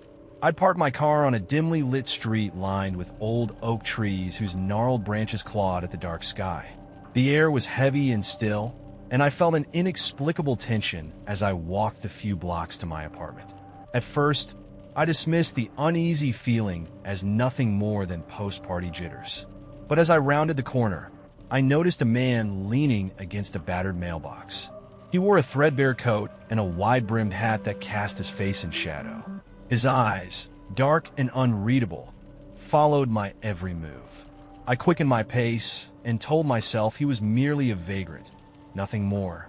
A few nights later, I found my front door slightly ajar, even though I was sure I'd locked it. Inside, nothing seemed amiss at first glance. Just the usual disarray of mail and a couple of newspapers left on the hall table. But then I saw it, a single black glove resting on the floor by the staircase, its leather scuffed and worn. I distinctly remembered my door being securely locked when I left, and the glove was not mine. I spent the rest of the night in a restless daze, the image of that glove burning in my mind. Over the following week, subtle, unsettling details began to accumulate. On my morning walk to the local coffee shop, I caught sight of the same man from that first night standing across the street. He never approached, merely watching with an intensity that made my skin crawl. In the shop, the barista greeted me as if she'd seen me countless times before, her smile forced and her eyes darting nervously to the window where he lingered outside. When I mentioned the encounter, she hesitated before dismissing it as my imagination running wild. But I knew what I had seen. Then came the nights filled with a persistent, low thumping at my apartment door. I'd lie awake in the dark, heart pounding, straining to decipher the sound. Once, emboldened by terror, I cracked open the door to peek into the hallway, only to find it empty, bathed in an eerie, flickering light from a malfunctioning bulb. I began to wonder if I was being toyed with by someone who knew exactly how to erode my sense of safety. Every creak of the floorboards and rustle of leaves outside became a potential threat. One humid evening, after a long day at work, I returned home to discover my mailbox overturned and scattered letters littering the pavement. Among them, I found a handwritten note on yellowed paper that read, "You shouldn't have seen me." My pulse raced as I recalled the man's unyielding gaze. I couldn't shake the feeling that I was being stalked. In a panic, I had double-checked every lock and window, my hands trembling as I secured my apartment. I called a friend, desperate for reassurance, but even their calm words couldn't dispel the dread that had taken root. The situation escalated further when I began to notice that people I'd spoken with earlier seemed to act as if the strange events of the past few days were nothing out of the ordinary. At the grocery store, a clerk asked if I'd had a rough night, as though it were common knowledge, and a neighbor inquired casually if I'd been watching too many late-night shows. Their offhand comments only deepened my isolation, making me feel like a bystander in a reality that was slowly rewriting itself around me. One night, I awoke to a series of deliberate knocks on my door, a rhythmic pattern that matched the pounding of my own heart. I crept to the peephole and saw, in the wavering beam of a street lamp, the unmistakable silhouette of the man in the hat. He stood motionless, his presence radiating a cold, dangerous calm. In that moment, I realized I was in immediate danger. I backed away slowly, not daring to meet his gaze, and retreated to the safety of my locked room, my mind racing with terror and disbelief. I left that apartment the very next morning, driving away in a haze of panic and confusion. Even now, as I write this account from a new, temporary residence far from that cursed street, the memory of his cold, unblinking eyes haunts me. I've learned that I'm not alone. There are whispers of similar encounters, of strangers who seem to appear out of nowhere and then vanish without a trace, leaving behind a trail of unease and unanswered questions. The thought that this man, or others like him, could be anywhere, watching, waiting, sends a shiver down my spine. I share my story as both a warning and a desperate plea. Be aware of the dangers that hide in plain sight, for sometimes the most terrifying encounters are the ones that follow you long after you think you've escaped. I first noticed him on a drizzly Tuesday evening, just a week after I'd moved into my new apartment. The building was old but charming. A converted brick structure with narrow hallways and a community bulletin board plastered with flyers and neighborly greetings. That day, I was unloading groceries when I saw him for the first time. A man in his mid-30s with an easy smile and a slightly too bright sweater. He introduced himself as Nathan, my new neighbor from across the hall. At first, his demeanor seemed entirely harmless, friendly even. He chatted about the weather, asked if I needed help carrying my bags, and complimented the way I'd arranged a few potted plants in my doorway. I assumed he was just trying to make a good first impression. Over the next few weeks, our paths crossed frequently. Nathan's visits were never intrusive, always brief, and punctuated by seemingly innocent small talk. But gradually, little things began to feel off.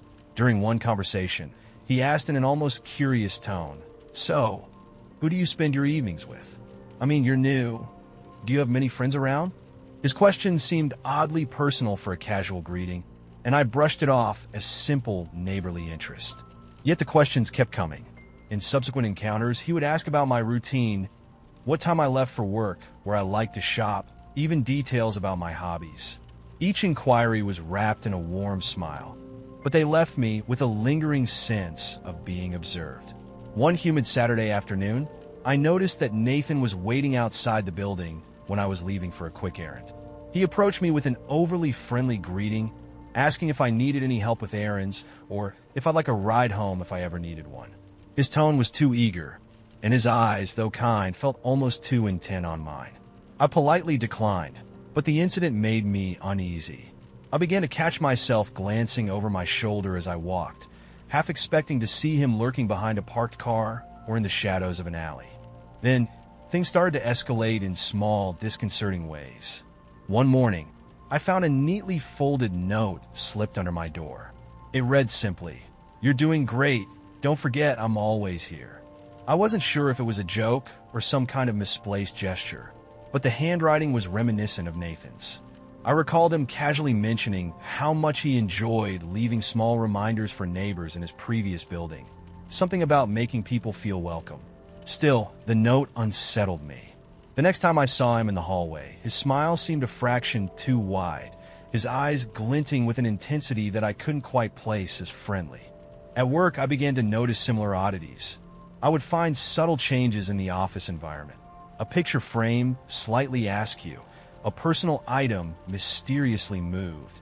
And when I mentioned it to a coworker, they insisted nothing was out of place. One day, a colleague casually mentioned that she'd seen someone who looked just like me talking to a man in a bright sweater near the building's entrance, as if I were conversing with myself. I laughed it off, chalking it up to a mix-up or mistaken identity, yet I couldn't shake the feeling that I was being watched, not just by Nathan, but by someone or something else lurking at the edges of my routine. The turning point came one chilly evening when I returned home late after a long day. As I unlocked my door, I felt a presence behind me. I turned to see Nathan standing a few paces away in the dim light of the hallway, his expression unreadable. "Rough day?" he asked softly, his tone almost too caring. I hesitated before replying a curt hello, and his eyes held mine for a moment longer than seemed normal. That night, I couldn't sleep. I replayed the encounter in my mind, the way his eyes had held mine, as if trying to imprint something onto my soul. I began to wonder if his persistent presence was a mere quirk of his personality or if there was something more unsettling at play. In the following days, Nathan's behavior took on an increasingly controlling air. He began to comment on my social media posts with unnervingly personal observations, even suggesting that he knew details about my past that I hadn't shared with anyone. Once, during a routine conversation in the hallway, he remarked, "I remember you told me you loved a particular song when you were younger. I heard it playing on a car radio just now. Strange how life brings things back around, isn't it?" His words felt invasive, as if he were piecing together a mosaic of my life without my consent.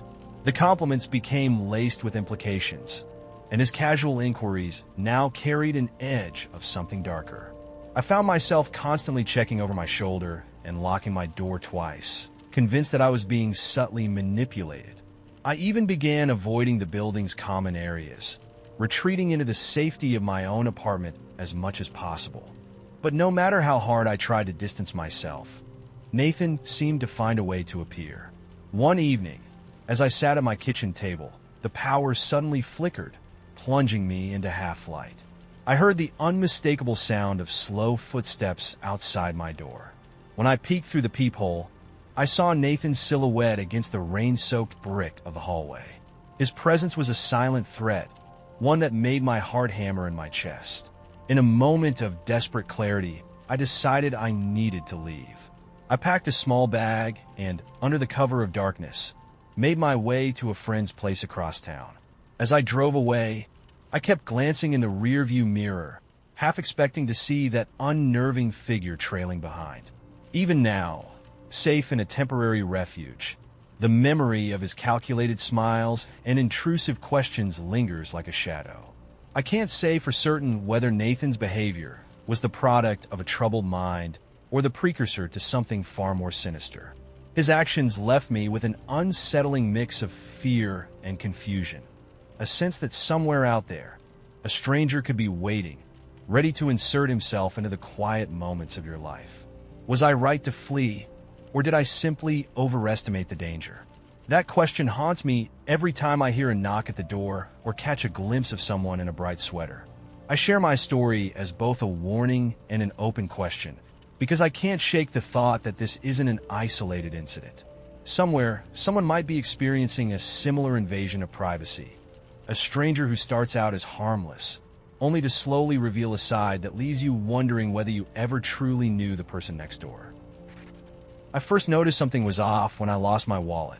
I always kept it in the same drawer, but one morning it had vanished without a trace. I retraced my steps meticulously, convinced I had simply misplaced it amid the rush of my daily routine. At first, I chalked it up to an ordinary lapse in memory, a momentary oversight born of exhaustion.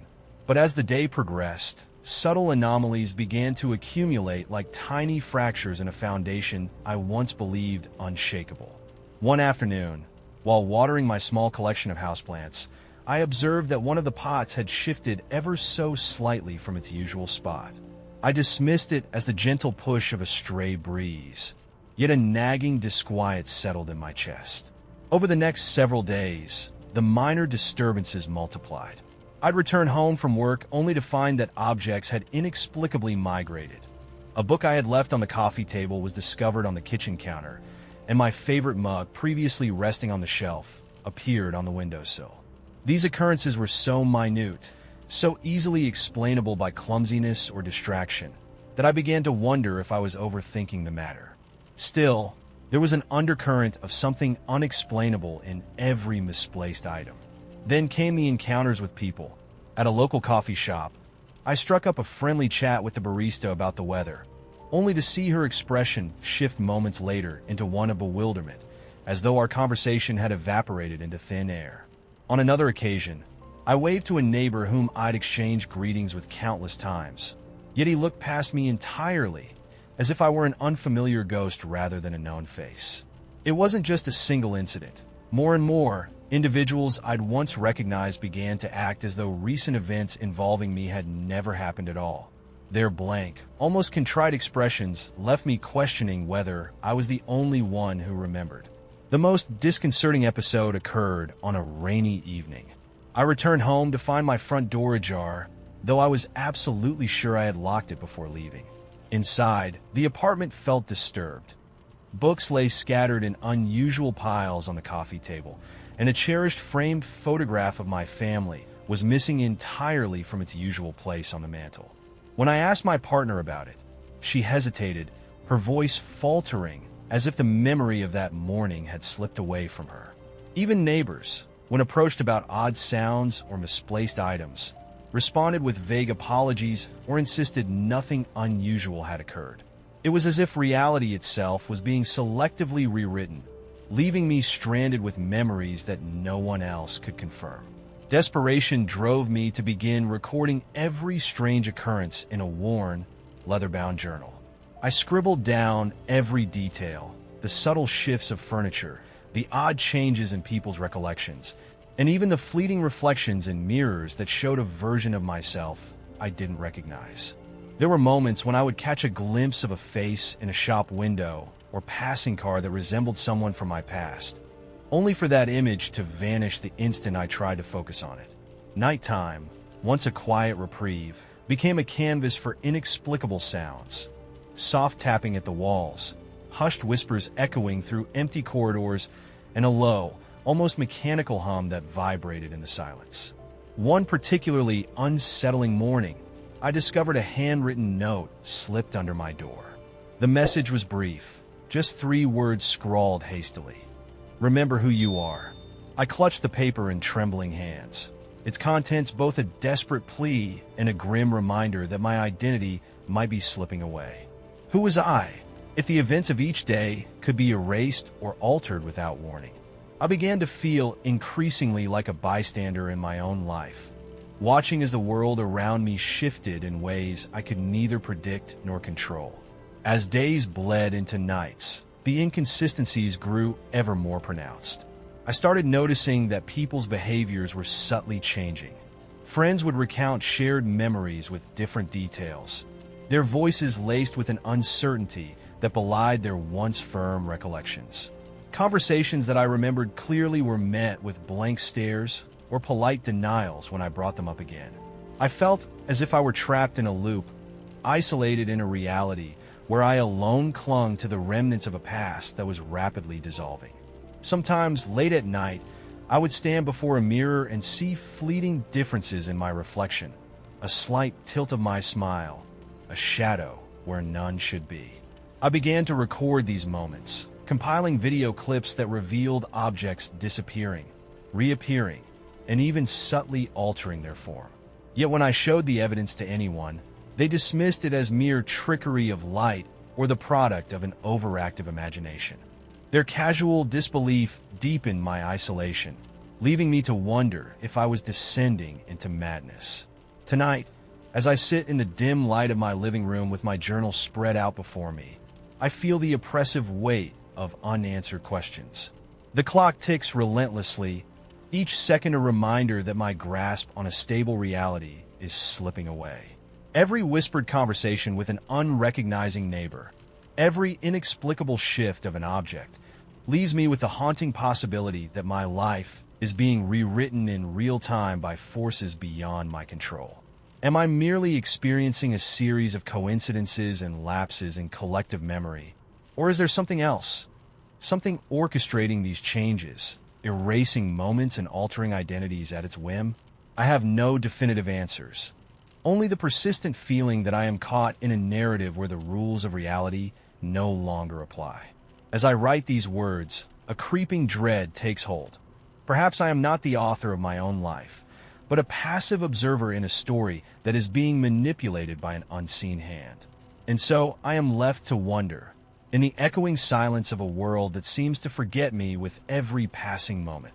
Am I truly losing my mind, or is there a darker, more insidious force at work, reshaping my existence one forgotten memory at a time?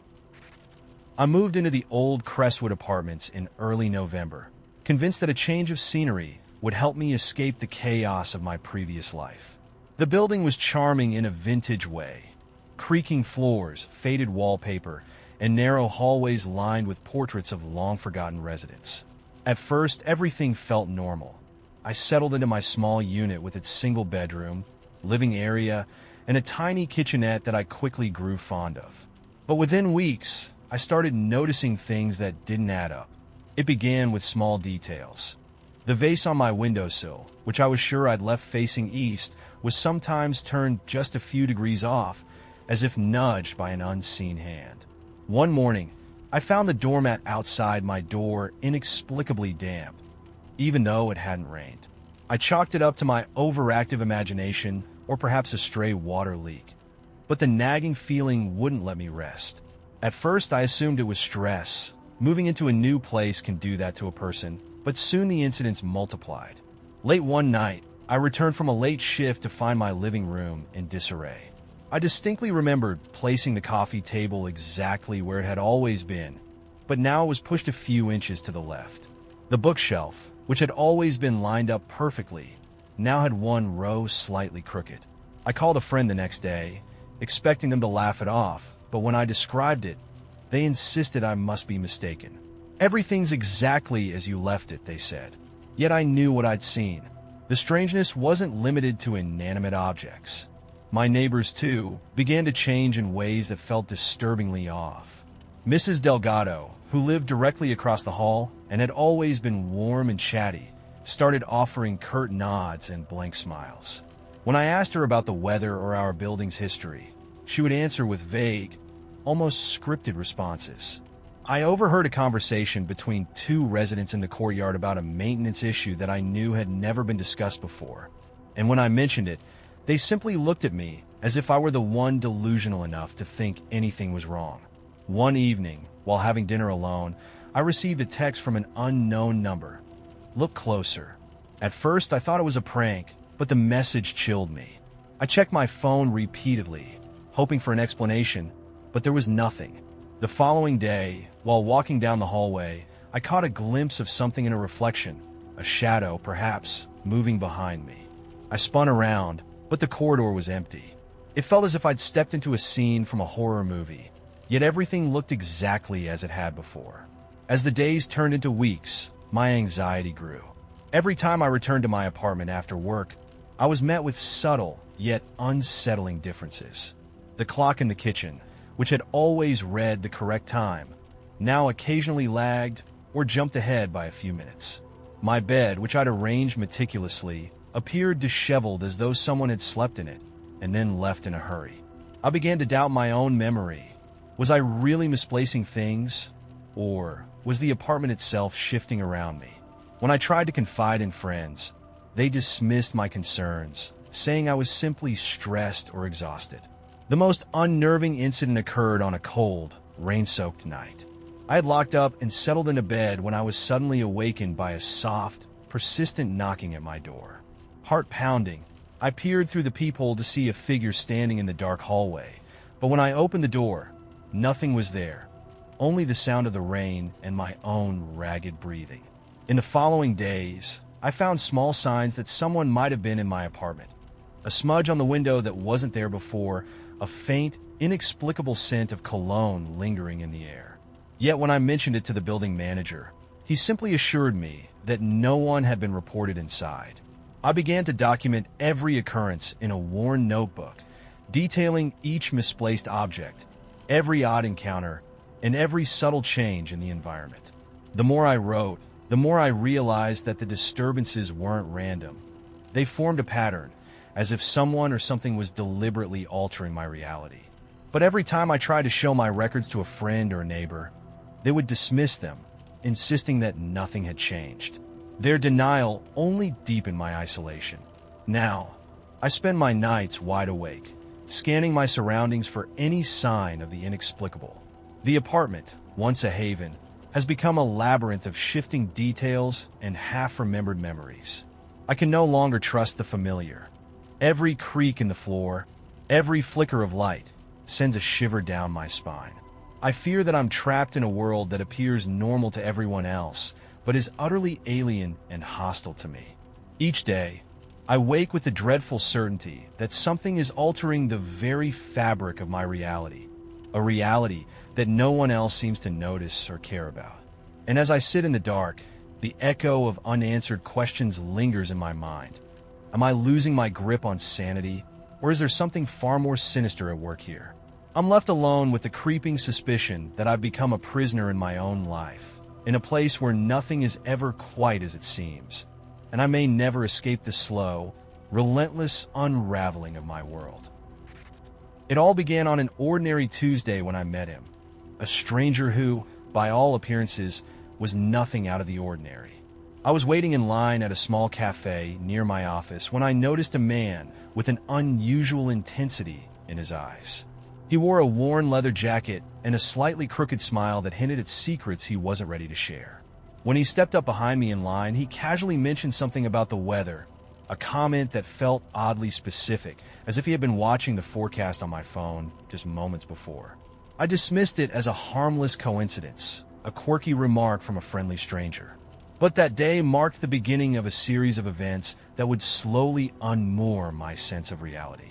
Over the next few days, I began noticing small anomalies.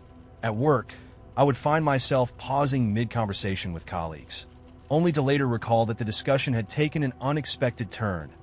Details were different, names slightly off, as if the past few hours had been edited.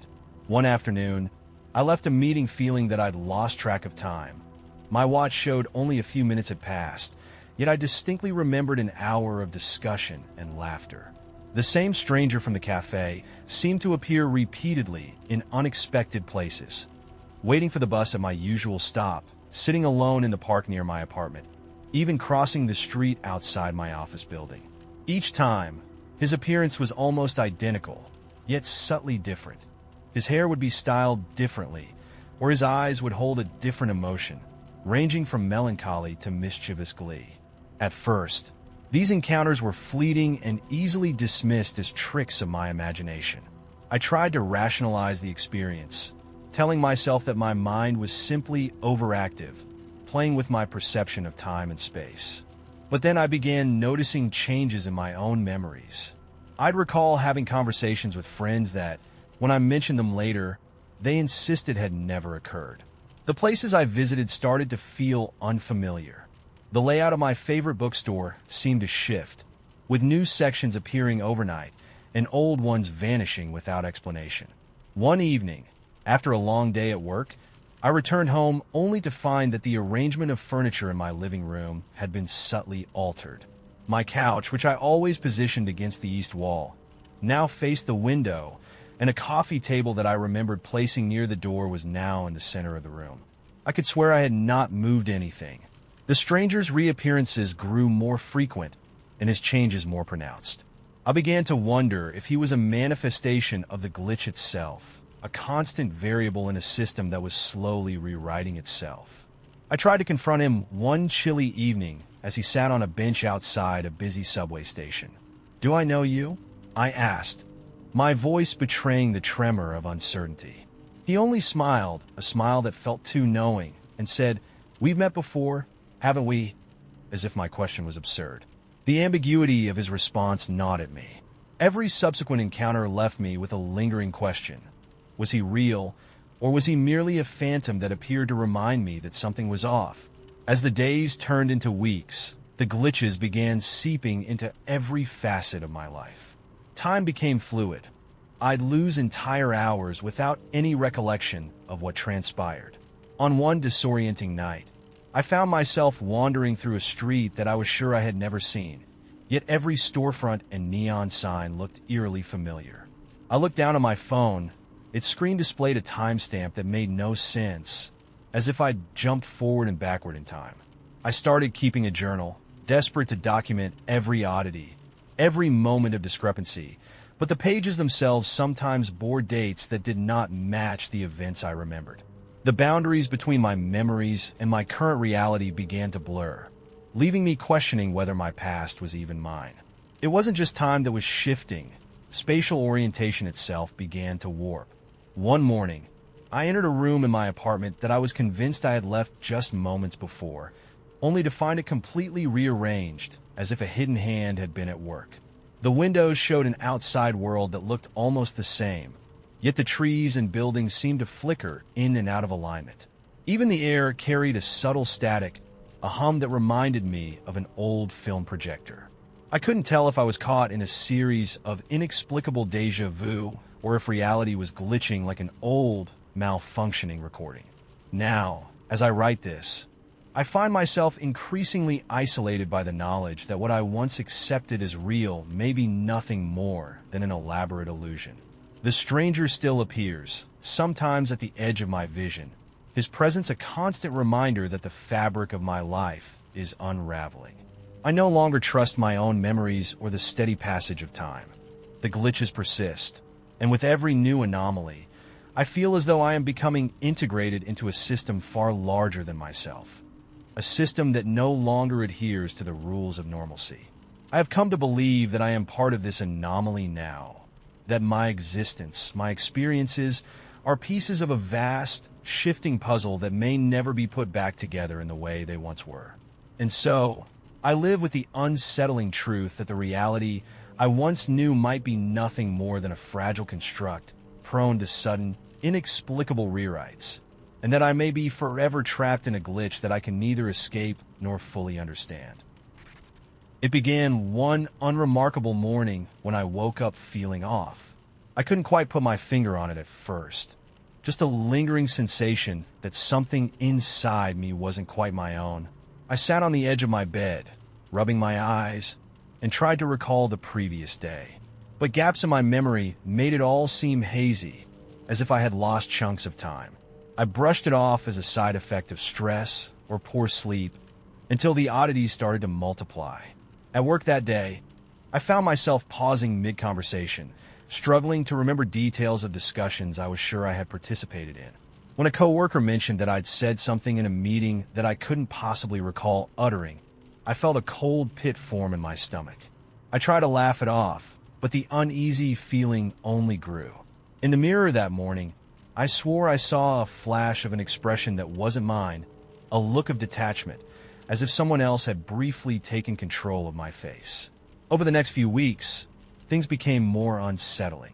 I'd be in the middle of a normal routine, making breakfast, reading a book, and suddenly realize that I'd lost hours, with no memory of what had transpired.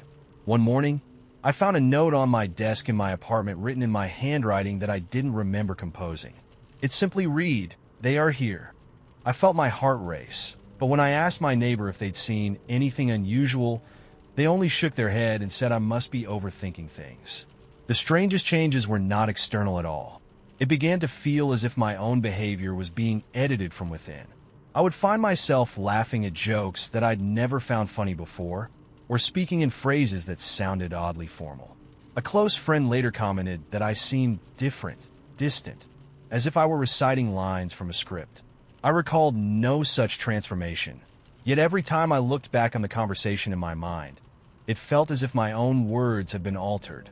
At dinner one evening, I experienced a moment of complete disorientation when I found myself apologizing to my spouse for something I couldn't even remember doing. Their puzzled look and gentle attempt to reassure me only deepened my anxiety. Late at night, I started noticing fleeting shadows in the corners of my vision, not outside my window, but inside my room, as if someone was watching me from within. The sensation wasn't that of an external presence. It was more intimate, more invasive, as if the eyes that scrutinized my every move were part of me. I began to wonder if I was, in some twisted way, betraying my own identity, or if something else had found a way to inhabit my thoughts. Then came the day that shattered any remaining hope of normalcy. I awoke to find my alarm clock reading a time that made no sense, and when I checked my phone, the timestamp on my messages was off by nearly an hour. I went about my day in a daze, only to discover that I had seemingly skipped an entire segment of time. I asked a coworker about it, and they insisted nothing unusual had happened.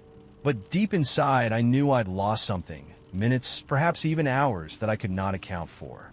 I started to feel as though my very actions were not my own, as if I were merely an observer in my own life, watching someone else control the remote of my mind. I began keeping a meticulous journal, writing down every inexplicable detail, every gap in my memory, every sudden shift in my behavior. The entries grew increasingly frantic as I noted that even the tone of my handwriting seemed to change from one day to the next. One night, I awoke in a state of terror, convinced that I had been sleepwalking and performing actions that I couldn't recall upon waking. I found muddy footprints leading from my bedroom to the front door, footprints that did not match my own. My spouse, when confronted, insisted they had no idea how they got there. Every rational explanation fell apart, replaced by the overwhelming, gnawing sense that something was orchestrating these events from within me. Friends and family dismissed my concerns as paranoia brought on by stress, or the natural distortions of memory under fatigue. Yet the evidence was unmistakable. I could no longer trust my own recollections. Every conversation felt edited, every decision influenced by a force I couldn't see. I started to feel as though I were living inside a script that was being rewritten while I slept, my true self slowly eroding beneath layers of altered memories and unaccounted for actions. One rainy evening, as I sat alone in my dimly lit living room, the silence seemed to press in from all sides. In that oppressive quiet, I heard my own voice, calm, measured, speaking words I knew I hadn't thought. "It's not you," it said. My hands trembled as I clutched the journal to my chest, realizing with a horrifying clarity that the voice was not my own. It was as if someone else, some unseen force, had taken the reins of my consciousness. I questioned everything. Was I truly in control of my actions? Was the person I saw in the mirror really me, or just a puppet behind the strings of an alien mind? I still don't have any answers. Every day, I wake up with a sense of dread, as if I'm waiting for the next inexplicable glitch in my behavior, the next moment when I'll realize I've lost another part of myself. I have become a prisoner in a life that feels increasingly manipulated, as though my every thought and action is subject to forces beyond my control. I lie awake at night, haunted by the possibility that I will never regain full control of who I am, that the reality I once knew was just an illusion, one that someone or something else is now using to steer my destiny. Even as I write this, I feel those eyes watching me from within, a constant, unyielding presence that I can neither escape nor fully understand. I may never know the truth behind these disturbances, but one thing is certain. I will never shake the feeling that I am being controlled from the inside out, and that no matter how much I struggle, I am forever a passenger in a journey not of my own making. It began on an ordinary afternoon when I returned home from work, expecting nothing more than the usual quiet comfort of my apartment. I stepped inside and dropped my bag by the door, then moved toward the living room where my favorite leather-bound book always lay on the coffee table. There it was precisely as I'd left it the night before. Nothing seemed amiss at first, but later that evening, when I passed by the table again, I froze. The book was still there, undisturbed, exactly in the same spot, as if time itself had paused just for that object. I shook off the odd sensation, convincing myself it was nothing more than a trick of my tired mind. The next morning, on my way to the office, I noticed something else that made me pause. I was walking down my usual route when I passed a silver sedan parked at the curb. I distinctly remembered not seeing any car there earlier. Yet as I walked on, every time I turned a corner, that very same car, or one so identical it might as well have been the same, appeared again, parked in an impossible pattern that defied normal traffic. Its presence was too consistent, too deliberate to be mere coincidence.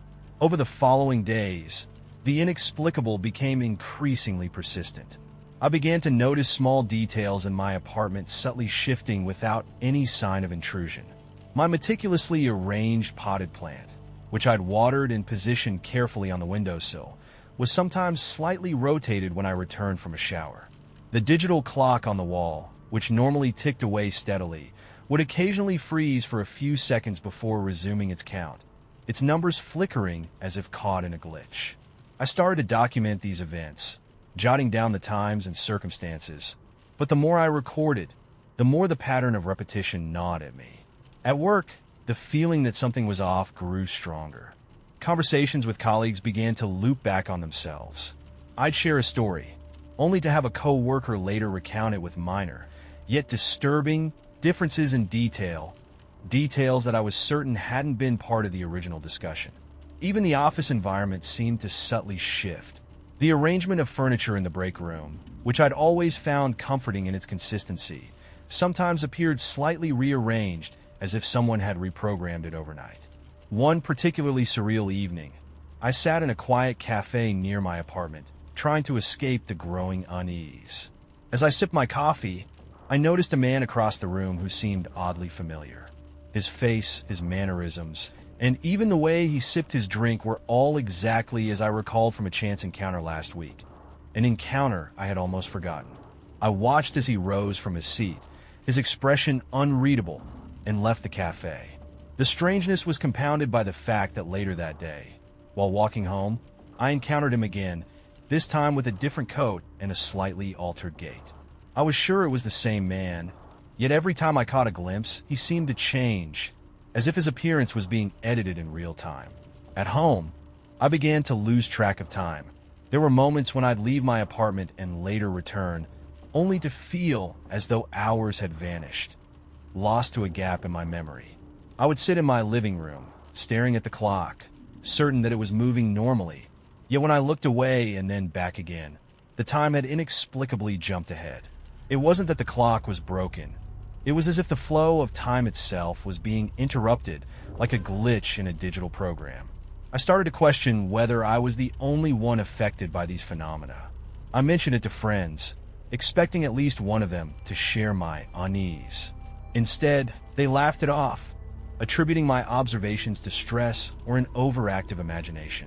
But the evidence was all around me. Every repeated detail, every misplaced moment, added up to something far more sinister than a simple lapse in memory. One night, as I lay awake in the darkness, I heard the faint hum of my refrigerator, a sound I had come to rely on as a marker of normalcy. Then nothing, and then it started again, but now the hum was accompanied by a series of soft, rhythmic beeps. I got up to inspect it, but found nothing unusual. The interior was cold, the light flickered as usual, and yet I couldn't shake the feeling that some hidden mechanism was at work, subtly editing the state of my reality. The more I observed these glitches, the more I began to feel as though I were not merely an observer, but a participant in a vast, malfunctioning system. Every day, the world around me seemed to repeat and reshape itself in ways that defied logical explanation. I felt as though I were living in a simulation, a programmed routine where each moment could be rewritten at any second. The silver sedan, the shifting objects, the looping conversations. They were not random anomalies, but deliberate edits to a reality I had once trusted implicitly. Late one night, while reviewing my journal and the photos I'd taken of the subtle changes, a stark realization hit me. I might never return to the world I once knew. The reality around me was no longer stable. It was an endless loop of repeated moments and inexplicable alterations, a glitch in the matrix that I could neither escape nor fully understand. I began to wonder if it even mattered whether this reality was real or merely a programmed illusion. After all, if everything was subject to change at a whim, what did free will or truth truly mean? Now, as I sit in my apartment, the soft hum of appliances and the familiar glow of streetlights outside mingle with a persistent sense of disquiet. I keep my journal open, recording each small anomaly, even as I resign myself to the possibility that I am now a part of a larger, flawed system, a glitch that cannot be undone. The world around me continues to repeat and evolve, leaving me to confront the terrifying idea that reality might be fake or programmed. And as I stare at the steady tick of the digital clock, I can't help but wonder if any of this even matters, or if I am destined to exist forever in a loop of repeated, ever-changing moments, trapped in a glitch I can neither escape nor fully comprehend. It began on a seemingly ordinary Tuesday morning. I woke up to the sound of my alarm at precisely 6:30 a.m., just as I had for the past several years. My routine was as predictable as clockwork: a hot shower, a quick breakfast, and a ride to work. But that morning, as I sat sipping my coffee and scrolling through the news on my phone, I noticed something odd. A brief flash on the corner of my vision, like a ripple in the air, as if reality had momentarily stuttered.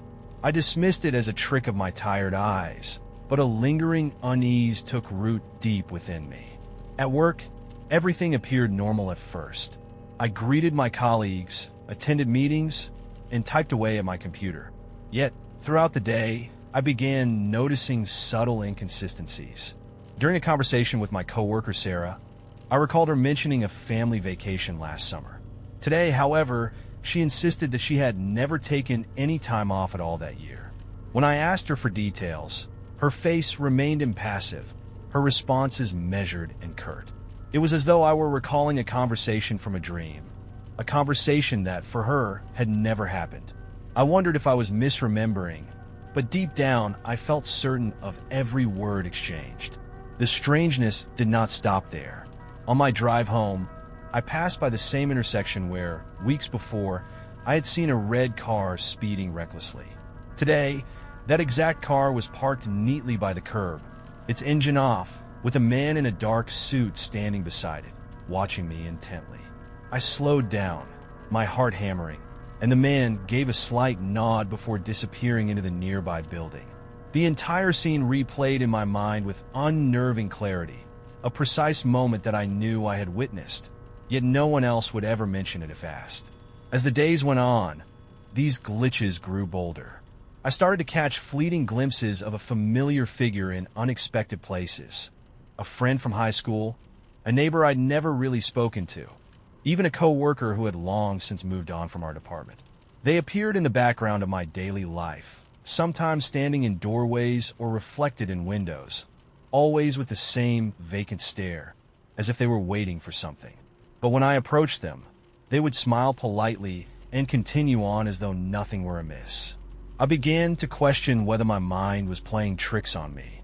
Then came the incident at home. One evening, I returned from work to find my living room rearranged. The bookshelf that I had meticulously organized for years now displayed a different collection of books, and a vase that had always sat on the side table was inexplicably missing, replaced by a small, intricately carved figurine I'd never seen before. I searched every inch of the apartment for clues, checking the closet, peeking behind the curtains, but found no evidence of anyone entering or leaving. The door had been locked, and nothing appeared forced. It was as if my own home had subtly altered itself, shifting pieces of my reality without warning. Sleep offered little respite, Night after night, I found myself plagued by recurring dreams in which time itself unraveled. I would experience entire conversations and events that I later discovered never happened in waking life, yet in the dreams they felt as real as the sunrise. The sensation of repetition was overwhelming, like I was caught in a loop where each day bled indistinguishably into the next.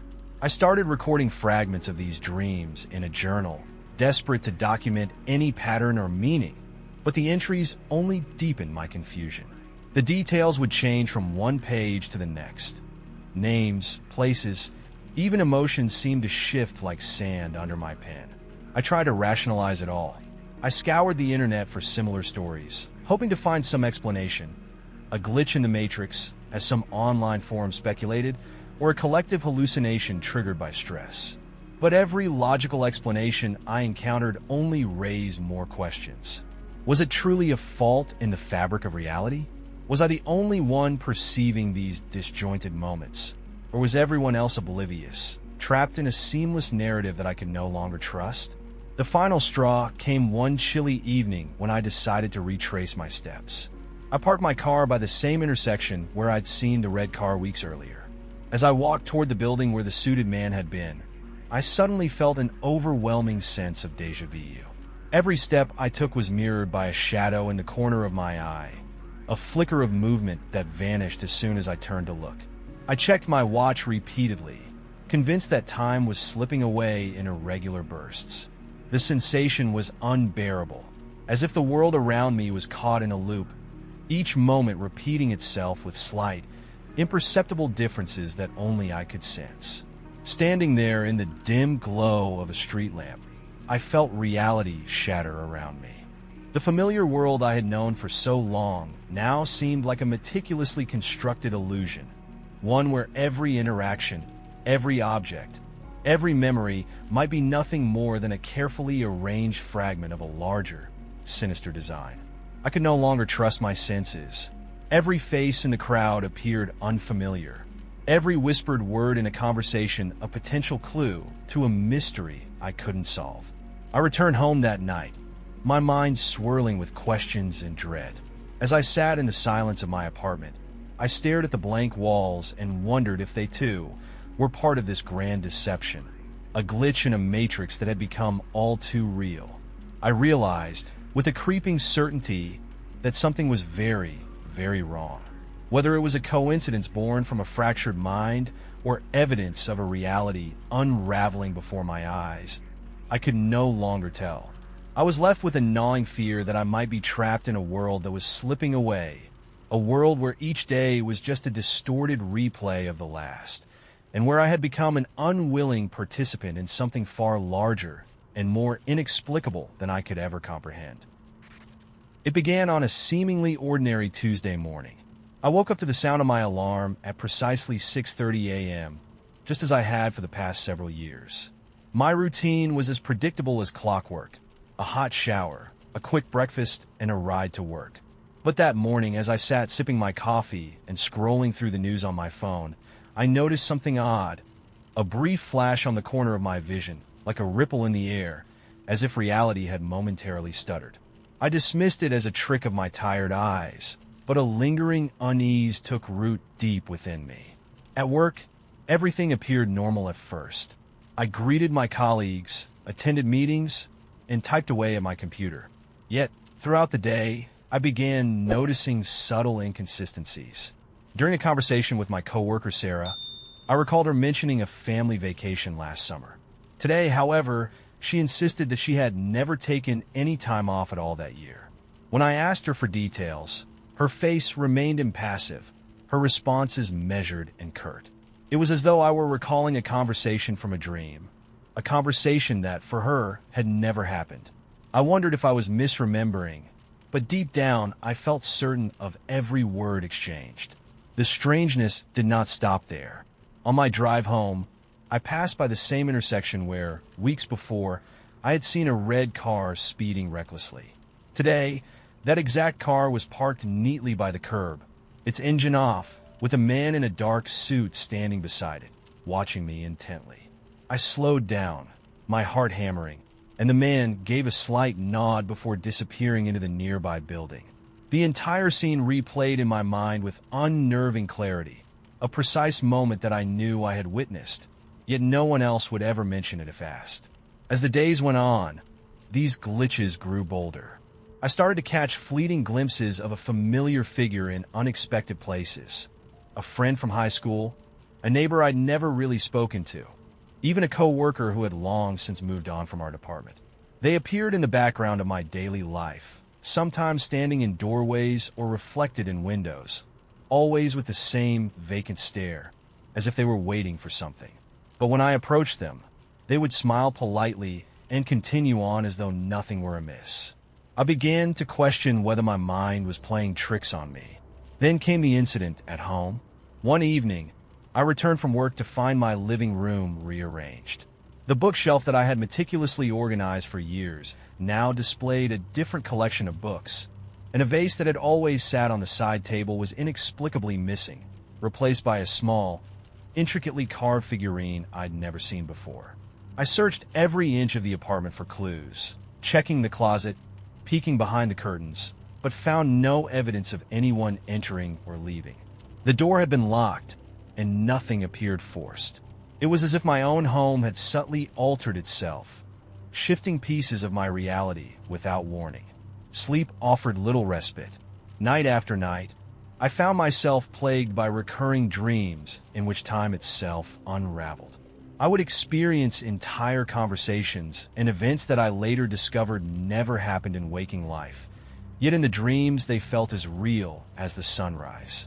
The sensation of repetition was overwhelming, like I was caught in a loop where each day bled indistinguishably into the next.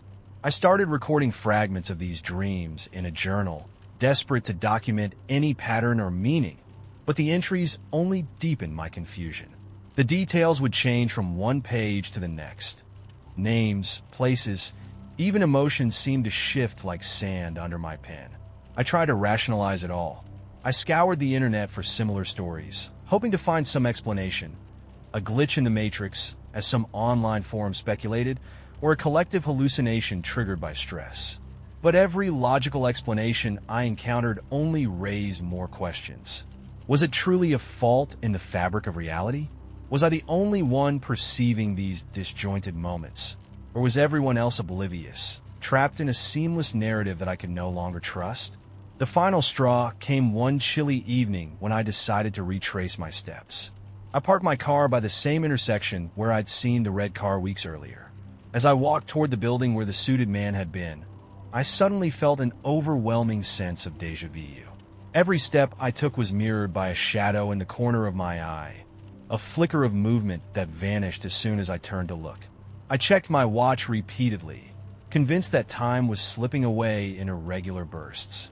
The sensation was unbearable, as if the world around me was caught in a loop, each moment repeating itself with slight, imperceptible differences that only I could sense. Standing there in the dim glow of a street lamp, I felt reality shatter around me. The familiar world I had known for so long now seemed like a meticulously constructed illusion, one where every interaction, every object, every memory might be nothing more than a carefully arranged fragment of a larger, sinister design. I could no longer trust my senses. Every face in the crowd appeared unfamiliar. Every whispered word in a conversation a potential clue to a mystery I couldn't solve. I returned home that night, my mind swirling with questions and dread. As I sat in the silence of my apartment, I stared at the blank walls and wondered if they too were part of this grand deception, a glitch in a matrix that had become all too real. I realized, with a creeping certainty, that something was very, very wrong. Whether it was a coincidence born from a fractured mind or evidence of a reality unraveling before my eyes, I could no longer tell. I was left with a gnawing fear that I might be trapped in a world that was slipping away, a world where each day was just a distorted replay of the last, and where I had become an unwilling participant in something far larger and more inexplicable than I could ever comprehend. It started with the teaspoons. I know how ridiculous that sounds, but that's the first thing I noticed. One evening, I went to stir sugar into my tea, only to realize my usual spoon wasn't in the drawer. I checked the sink. Empty. The dishwasher. Also empty. I searched the countertops, the dining table, even the trash, convinced I must have absent-mindedly misplaced it. Nothing. Annoyed but not concerned, I grabbed another spoon. A few days later, it happened again. Another missing spoon. This time, I counted the ones I had left. There were supposed to be 6, but now there were only 4. I lived alone. No one else had access to my kitchen. I tried to shake off the odd feeling creeping up my spine, reasoning that maybe I had thrown them out without realizing it. Then the lamp moved. It was a small reading lamp by my bedside, one I turned on every night before sleeping. One evening, I came home from work, tossed my keys onto the dresser, and immediately noticed something was off. The lamp wasn't on the nightstand. It was on the floor, standing upright, as if someone had deliberately placed it there. A shiver ran through me. I knew for a fact I hadn't touched it. My first thought was an earthquake, but nothing else in the apartment had shifted. Not even the books stacked neatly beside it. A break-in? But nothing was stolen, and my door was locked just as I had left it.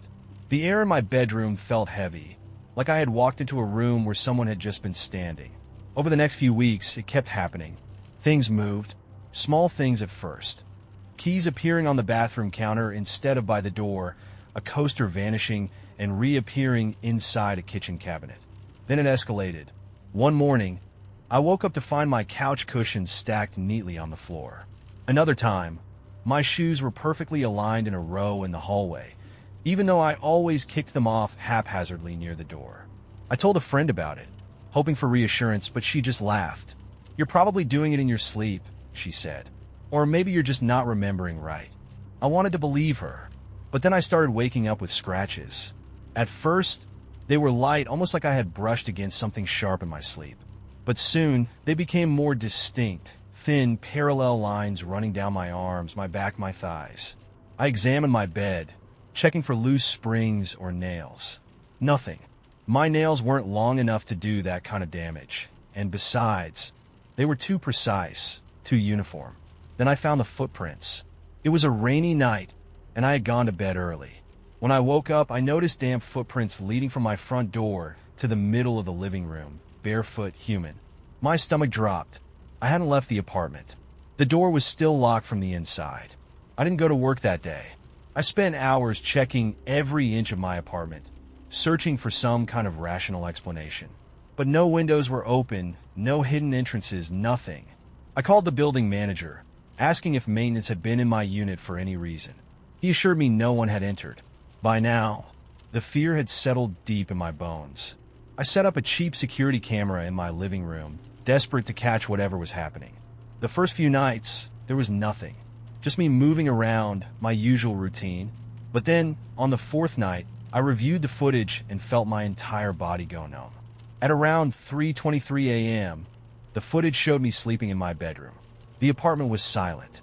But then, without any sound or warning, the couch cushions lifted, one by one, and stacked themselves neatly on the floor. The camera didn't capture hands, or shadows, or movement from any other source. They just moved, as if something invisible had picked them up and arranged them deliberately. I sat frozen in front of my screen, my pulse hammering in my ears. I had proof now. This wasn't me imagining things. I showed the footage to my friend, the same one who had laughed before. This time, she didn't laugh.